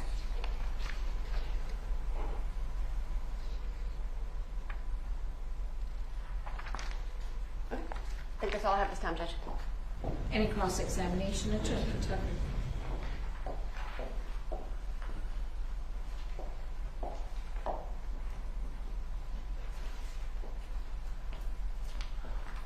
Is it still officer? Is it lieutenant yet? Or Sergeant. You? Sergeant. Sergeant. Congratulations. All right. I noticed in this video here, you came upon the scene after the fact, correct? Yes, sir. So you didn't see how the impact of the two vehicles, how it occurred, correct? Correct. But you could see where there was impact. Correct. All right, and you'd heard that there was an accident further down the road, as you said, Forest Parkway and Riverdale Road, correct? Yes, sir. And was there signs of damage to the vehicle, the truck, from that accident? I'm not sure about that initial accident, but the whole front end of the truck was damaged. Okay. So, and you've been working patrol how many years prior to that? 10 years. So you've seen a lot of accidents, correct? Yes, sir. Okay. And that appeared to be where the truck made some major impact, correct? I wouldn't say major impact. It made enough impact to do that damage that you see on the pictures and On the front right side of the truck, yes.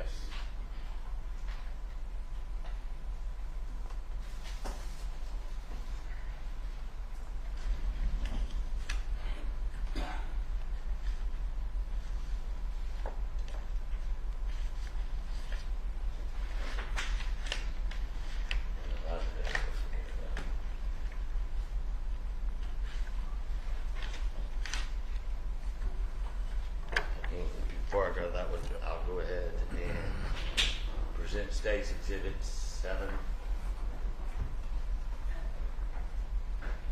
Change it back to, Okay.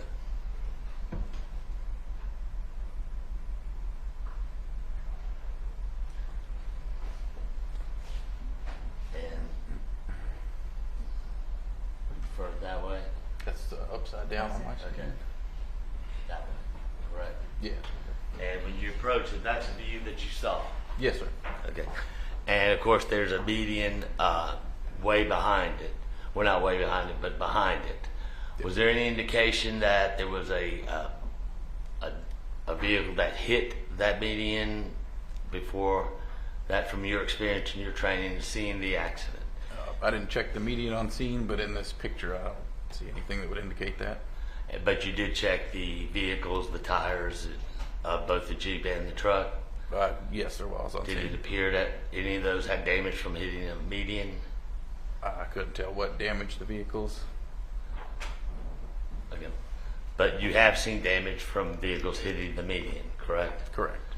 And as your initial review of this, it didn't appear that those vehicles had damage from hitting a median? They didn't have any damage to the tires that would come from hitting the median. All right, and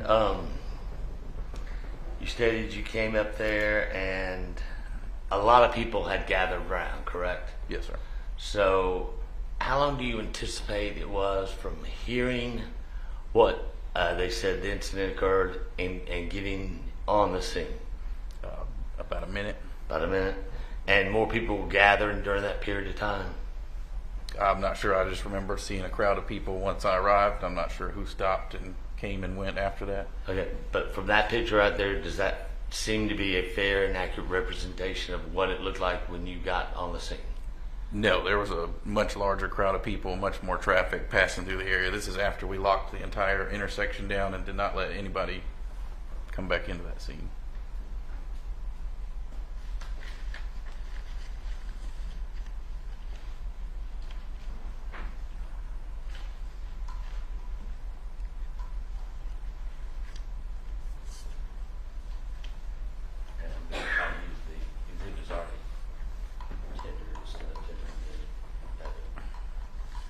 So it's fair to say that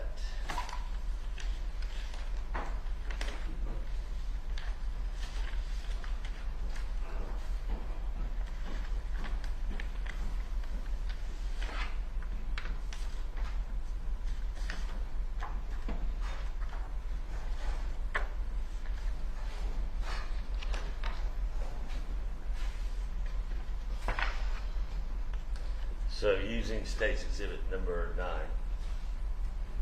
it's fair to say that that's an accurate representation of the damage to the red Dakota? Yes, sir. And from that angle of view, the damage that is on the right hand of the truck, that appears to be from a previous incident or previous accident, correct? Yes, sir. Okay. And does that appear to be significant damage, or? I'd say that's pretty significant, yes. And there's radiation fluid leaking from underneath it? I'm not sure what kind of fluid it is, but yes. Fluid, and it appears to be coming from the vehicle, correct? Yes. Okay. And from that, when you appeared, there does appear to be contact between the truck and the Jeep, correct? Yes. Okay. Now, from that angle there, it appears, maybe we can get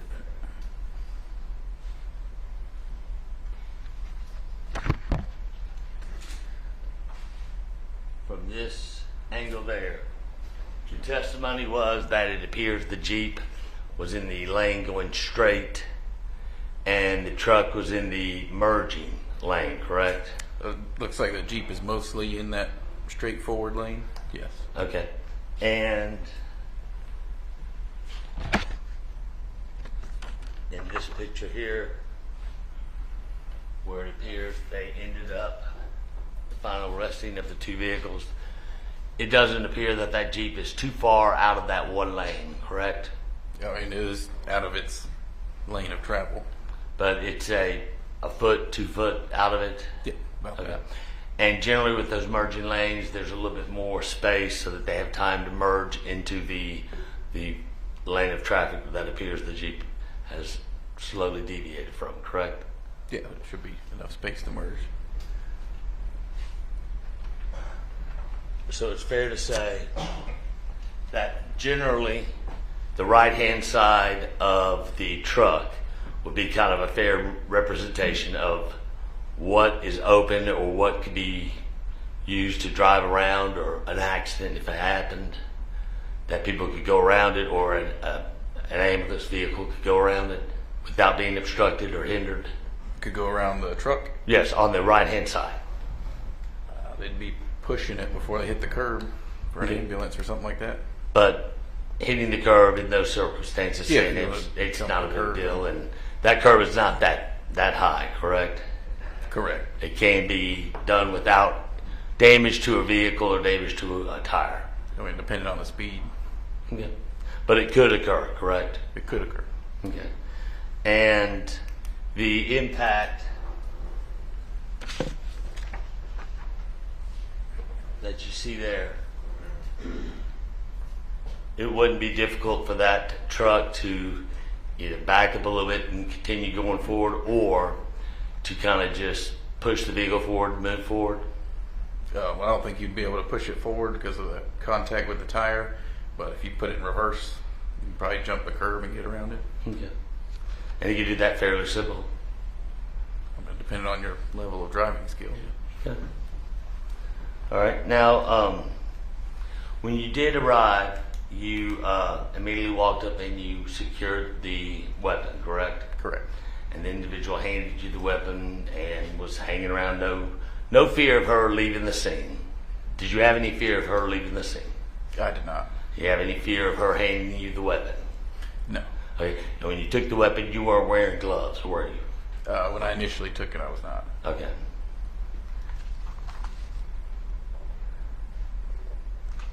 And the major portion of initially when you got there was trying to mitigate or kind of keep people away from the truck or away from the scene that was going on?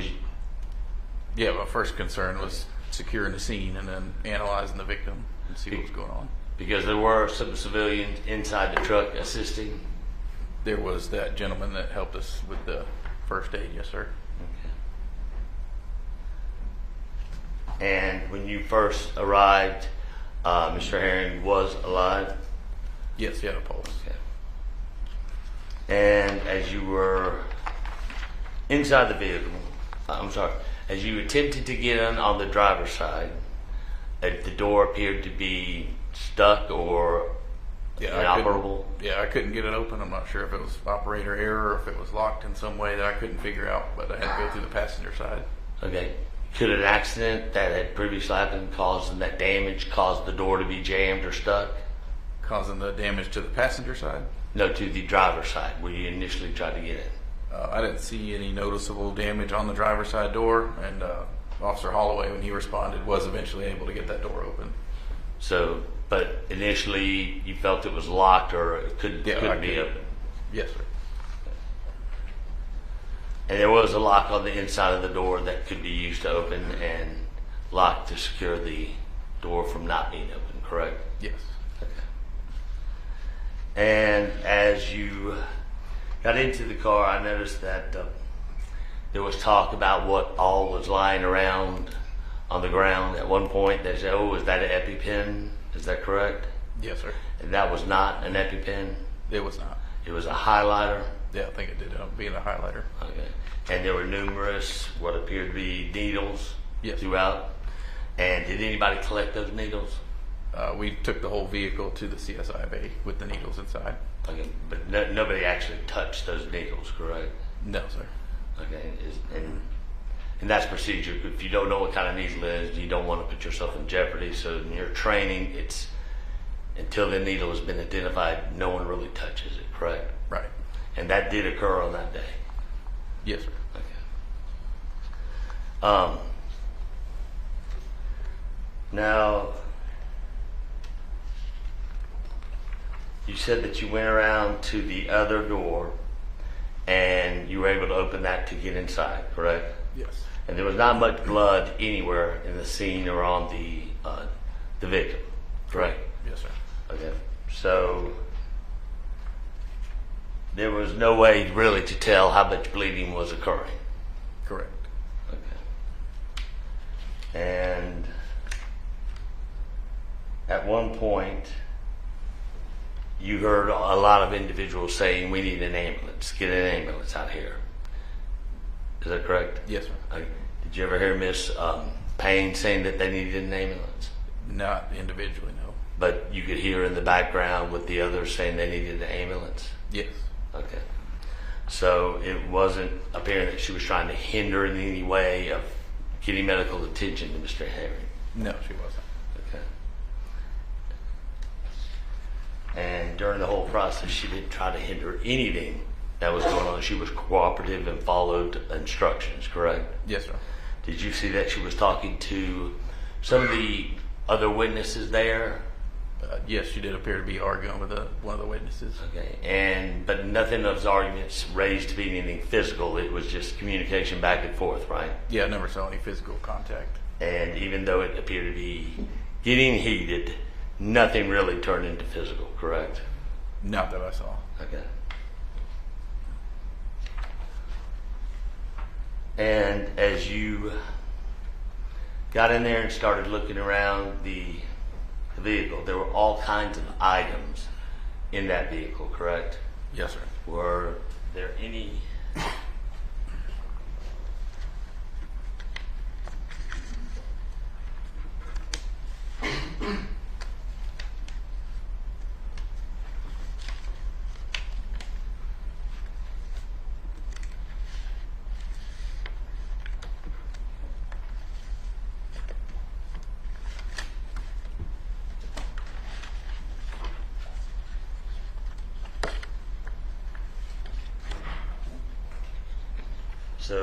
various items that were seen in there initially appeared to be trash from that angle? Yes, sir. Okay. And was the console opened and appeared to be in that kind of condition when you got into the vehicle? I don't believe the center console was open when I was in the vehicle. Did you open the center console? I did not. Okay. And that's the way it appeared when you got into the vehicle? The closed center console.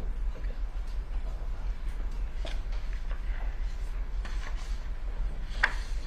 And looking into that center console, is anything of importance that you would see there that you would use in your investigation? This witness's opinion of what he sees when he just indicated that it's closed when he was there, it's not really. Your response? He sees a open portion of the console. He was the one doing the investigation on the scene. If he saw it in this kind of condition when pictures were taken, I think he can make an assessment if anything in there would be important in his investigation. Okay, I think his indication was that it was closed. But now that it is open and he sees it, he can assess if there was anything in there that would be helpful in his investigation. It is Chief Assistant Smith. Judge, I stand by my objection. It was closed for this particular officer. His opinion about what's in there, I think, is irrelevant at this time. And I can ask him a different way about the... Well, I'm going to sustain the objection. His testimony that when he arrived on scene, it was closed. Anything he would say is not going to be relevant because it was closed when he arrived. And in further your investigation, did you ever make it back to the truck to see that the console was open? I can't recall. You can't recall. Okay. Were there other people assisting you in the investigation? Yes, sir. Okay, and who was that? Off the top of my head, I can remember Officer Holloway, Officer Amos, Sergeant Marion, Detective Hayward came out to the scene. I think Officer Matthews was there, who I was yelling for in the video. That's all I can remember off the top of my head. Okay, and all of them were there to assist in the investigation, correct? Yes, during that initial call that we got.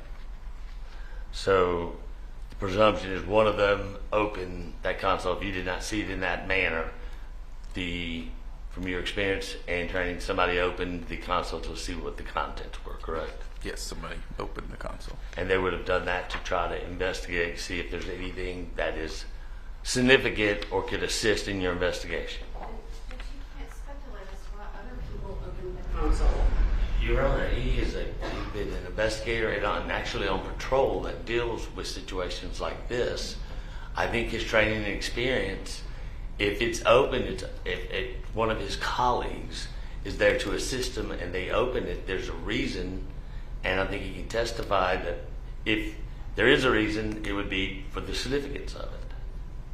Anything further, Chief Assistant? I stand by my objection, Bill, this whole line of questioning. Okay, so I am going to sustain the objection, Attorney Tucker. Okay. So your testimony is that everything was closed, there was nothing that you observed because you were concentrating on the victim at that time, correct? Yes, sir. And that as you were concentrating on that, other individuals that were there to assist in the investigation were the ones that were investigating and attempting to collect things significant. Yes, sir. Okay. But the only thing you saw significant was needles all throughout the truck and on the floorboard. Yes, sir. And at that time, there was no way to determine what kind of needles they were or what they were used for, so everybody just kind of let it be. Correct. How many needles were there from your estimate, from what you saw? I'm not sure how many needles there were. I remember noticing a significant amount of the little orange caps that go on the needles. And once I saw that one needle in the towel, I kind of backed off of it. I'd say about 5 to 10 of those orange caps that I saw. And you said you backed away from the needle because? I didn't want anybody going in there and start looking around and get poked by one of those needles. And so it was for safety? Yes. Okay.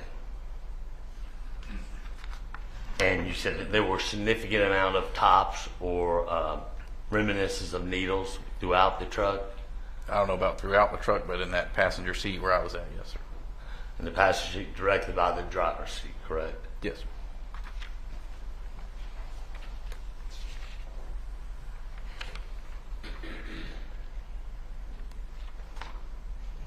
Were there any, and once again, use your memory or if I can find a better picture. So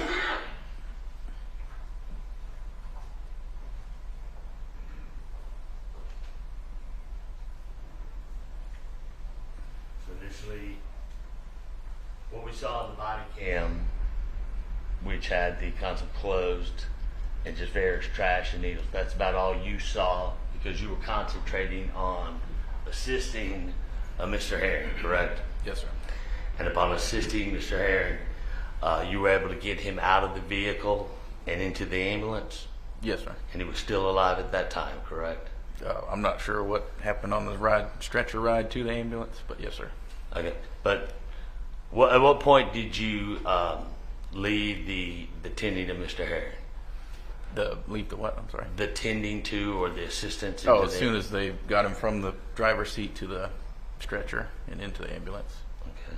And at that point, he was still alive and still... He was unresponsive, had a very weak pulse. But still alive? Yes, sir.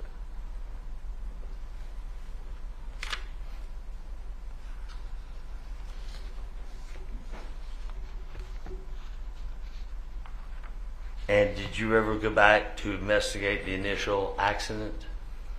The accident that happened before? Yes, sir. This one? No, I did not. That was a separate officer. And do you know what officer did go back and investigate it? I don't recall.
From your training and experience, and a knowledge of working accidents, from the picture that we initially were looking at,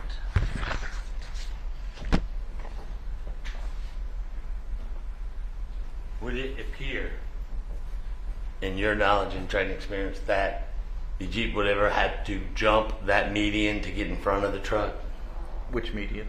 The median that's clearly right there at the front of the picture. Kind of got a glare on it. Down here in the bottom left? Yes, sir. Okay. Based on the way that intersection is, if she went around the median, then you would probably have to jump that, depending on how close you were. If I can get an overhead picture, it'd be easier to explain. Because there's those concrete medians that have the crosswalk signs on them at all four corners of that intersection. Okay. Taught how to do this earlier.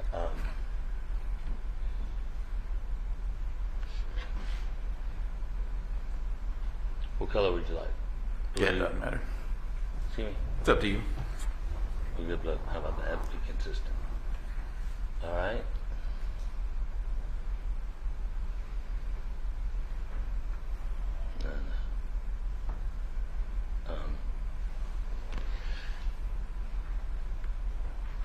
Okay, I believe you could use that to mark or to use as an exhibit to show with the Jeep being in that position and the traffic that you saw and the truck as you see it as it is, would it appear that the Jeep would have to jump the median to get to that position? To have to? No. Okay. And from the statements that you were hearing and the witnesses going back and forth, did it appear anyone say she jumped the median? Not that I can recall. Okay. If I may approach. Yes, you may. Should look at defense exhibit number 36.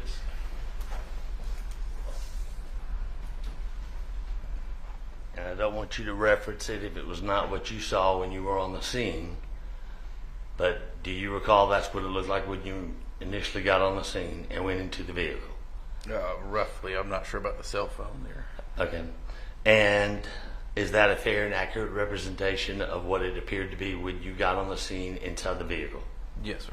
Okay, this time I would tender defense exhibit number 36. Any objection? Certainly. I'll get it for you if you like.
take a good look at that. I'm going to go back to publish it, and then I'll make sure you can mark it. Okay.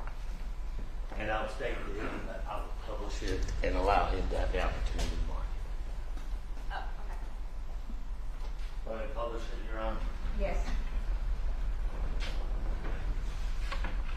All right.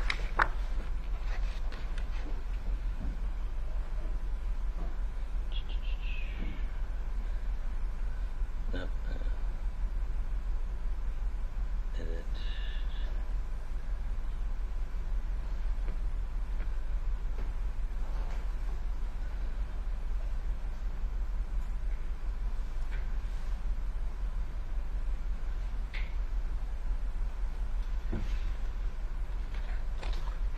You're pretty good at it. All right. Is that a fair and accurate representation of the document I just showed you that you verified was what it appeared in the front seat of the car? Yes. I mean the truck when you first got there? Yeah. All right. What do you see amongst all that? So the needle caps, whatever's in that bag there, cell phone hooked up with cord, this little flashlight thing down the bottom left, and that white towel that was over the seat. Okay. And you said whatever was in that bag? Yes, sir. That bag that has blue writing on it? Yes, sir. Well, what is it? That's what the glare got. And here, you may be able to, I can approach you and see it better here. Is there any other bags that are below the bag you were referencing that you could see? Looks like some clear plastic bag. Okay, and then there appears to be just one, or how many clear plastic bags? I can't tell. They're all scrunched up together, it looks like. Does there appear to be something within that clear plastic bag? I can't, not sure if it's the reflection or seeing through the bag to the white towel, but I can't tell based on this picture. But it appears to be something. It could be. Okay, could be.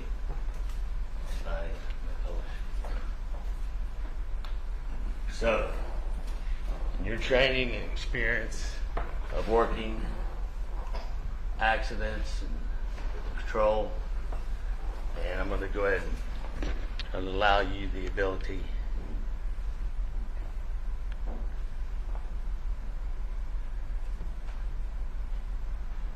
to mark it. And I believe you should be able to mark there. Did you point out the bag that we were just discussing or circle it? You're talking about this one right here? Yes, sir. Okay. And you said the contents, you're unsure what it is based on that view, correct? Yeah. And in your experience and knowledge of training and dealing with that, would that be something you would collect as evidence just to verify what is in that bag? Yes, sir. Okay, and you would take that into custody and zip it up in an evidence bag, and you would take it to a lab, or you would send it off to a lab? It depends on what we suspected it of being, but usually we send that to the GBI's lab. Okay, and if you were to send something like that, what would you ask them to test for? But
in your investigation, and brief, your statements were that you were there basically to assist Mr. Herring, and other people did the rest of the investigation, correct? I would say the rest of the investigation, they assisted where they could. Excuse me? I wouldn't say the rest of the investigation, but they assisted where they could. The Okay. other officers did. Did you ever make it back to the scene to investigate the vehicles? What do you mean back to the scene? To the scene. Well, you never left the scene. Yeah, Did you ever go back and start investigating, looking in both vehicles? No, that's at that point it was turned over to our detectives and the CSI personnel. So after basically assisting Mr. Herring and making sure he got into the ambulance and he was alive, you kind of would step back and let the other team go in there and do their investigation, right? Oh, yes, sir. We turned it over to our detectives at that point. And those detectives were the ones you mentioned earlier, correct? Detective Hayward was the one that came out to the scene, yes. Okay, but there was a Sergeant Maynor or Marion? Yeah. Yes. And there was a Hollis Amos or Holloman? Holloway and Amos are two different officers. Okay. And anyone else? None that I can recall. Okay.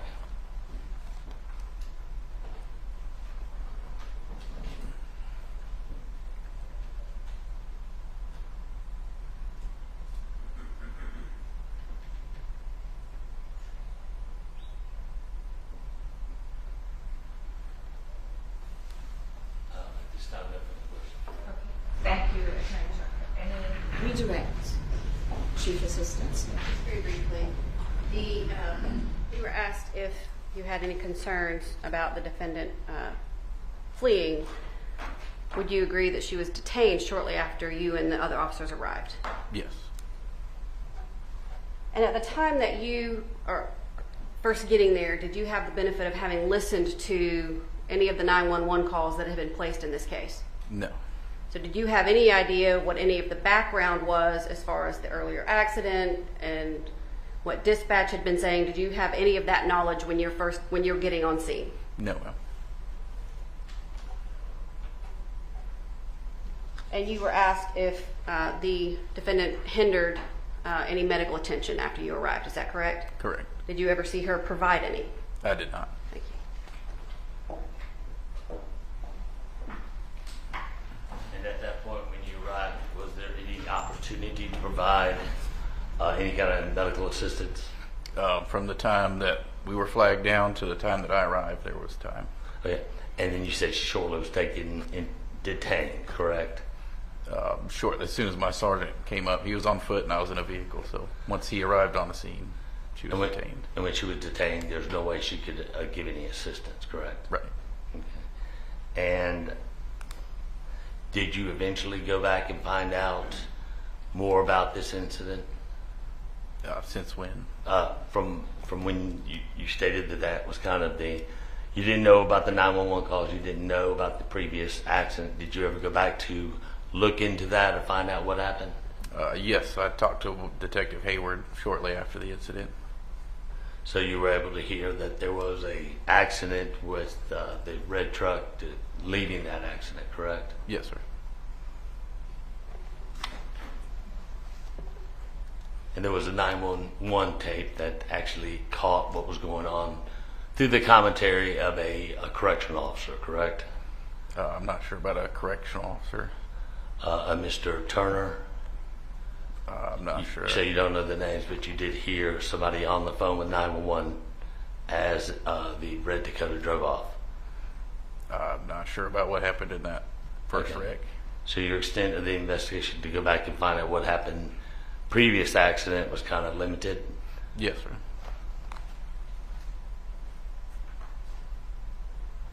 And your curiosity ever wanted to know what happened at the first incident?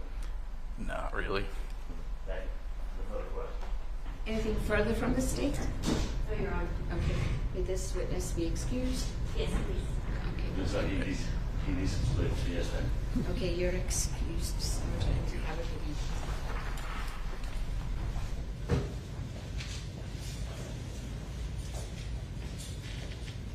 Does the state intend to call any other witnesses this afternoon? Call any other witnesses today, but maybe approach to just determine the court's preference about Thank you.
So, ladies and gentlemen of the jury, we're going to recess for the evening. I know it has been a long week, and the good news is that you get to go home now. The good news also is that we'll return Monday morning at 9. The state has other witnesses or that it will call on Monday, and so my previous instructions, and I'll just reiterate because there are a couple that I have to emphasize. Again, do not do any independent research with respect to this case. No social media lookups or postings. No checking the media as to what the media is displaying on television with respect to this case. Do not visit the area, Forest Parkway, Riverdale 85, and those are the instructions that the court will give you this afternoon. Of course, it is Friday. Enjoy the time with your family and with your friends. Ensure that you get some rest, and we'll see you here on Monday morning. We anticipate that I'm going to bring you back here at 9 o'clock so that we can start at 9:30 on Monday. I know it's a little delayed, but there's another matter that the court has to take care of, and so I'm asking you to be here at 9 so that we can start at 9:30. Thank you very much.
Is there anything further that we need to address counsels before I adjourn for the evening?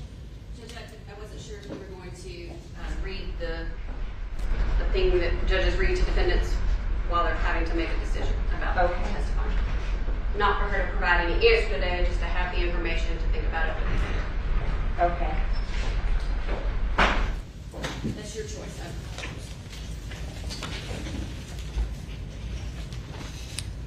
Of course, I don't mind the instructions being done as long as there's no implication or any kind of pressure to make an answer today. We have to wait for the state to lose their case.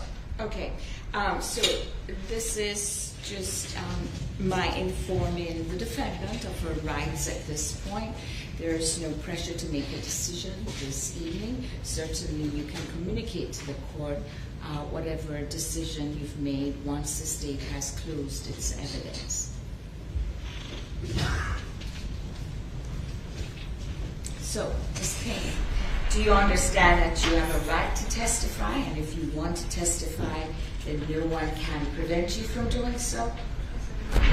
Do you understand that no one can make or compel you to testify? That is, do you understand that you have a right to not testify if you do not want to?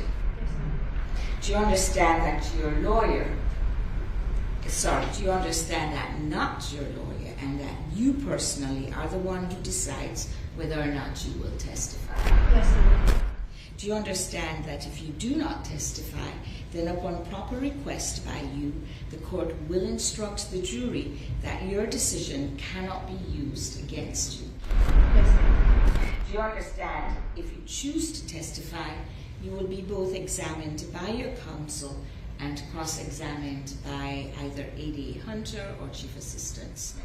Yes, sir. Do you feel that you need any additional time to think about whether or not you want to testify or not? But I did say that you're allowed to do that. You can communicate to the court on Monday what your decision is. Yes? Yes, thank you. Okay. Thank you so much. Is there anything further? And that would be after the close of the state's... Correct. Yes, ma'am. Yes. Anything further? Nothing further, please state, Judge. Nothing from the judge. Okay. Thank you all very much. I know it has been a long week for everybody. Do get some rest, and we'll report back on Monday at 9:30. Thank you all.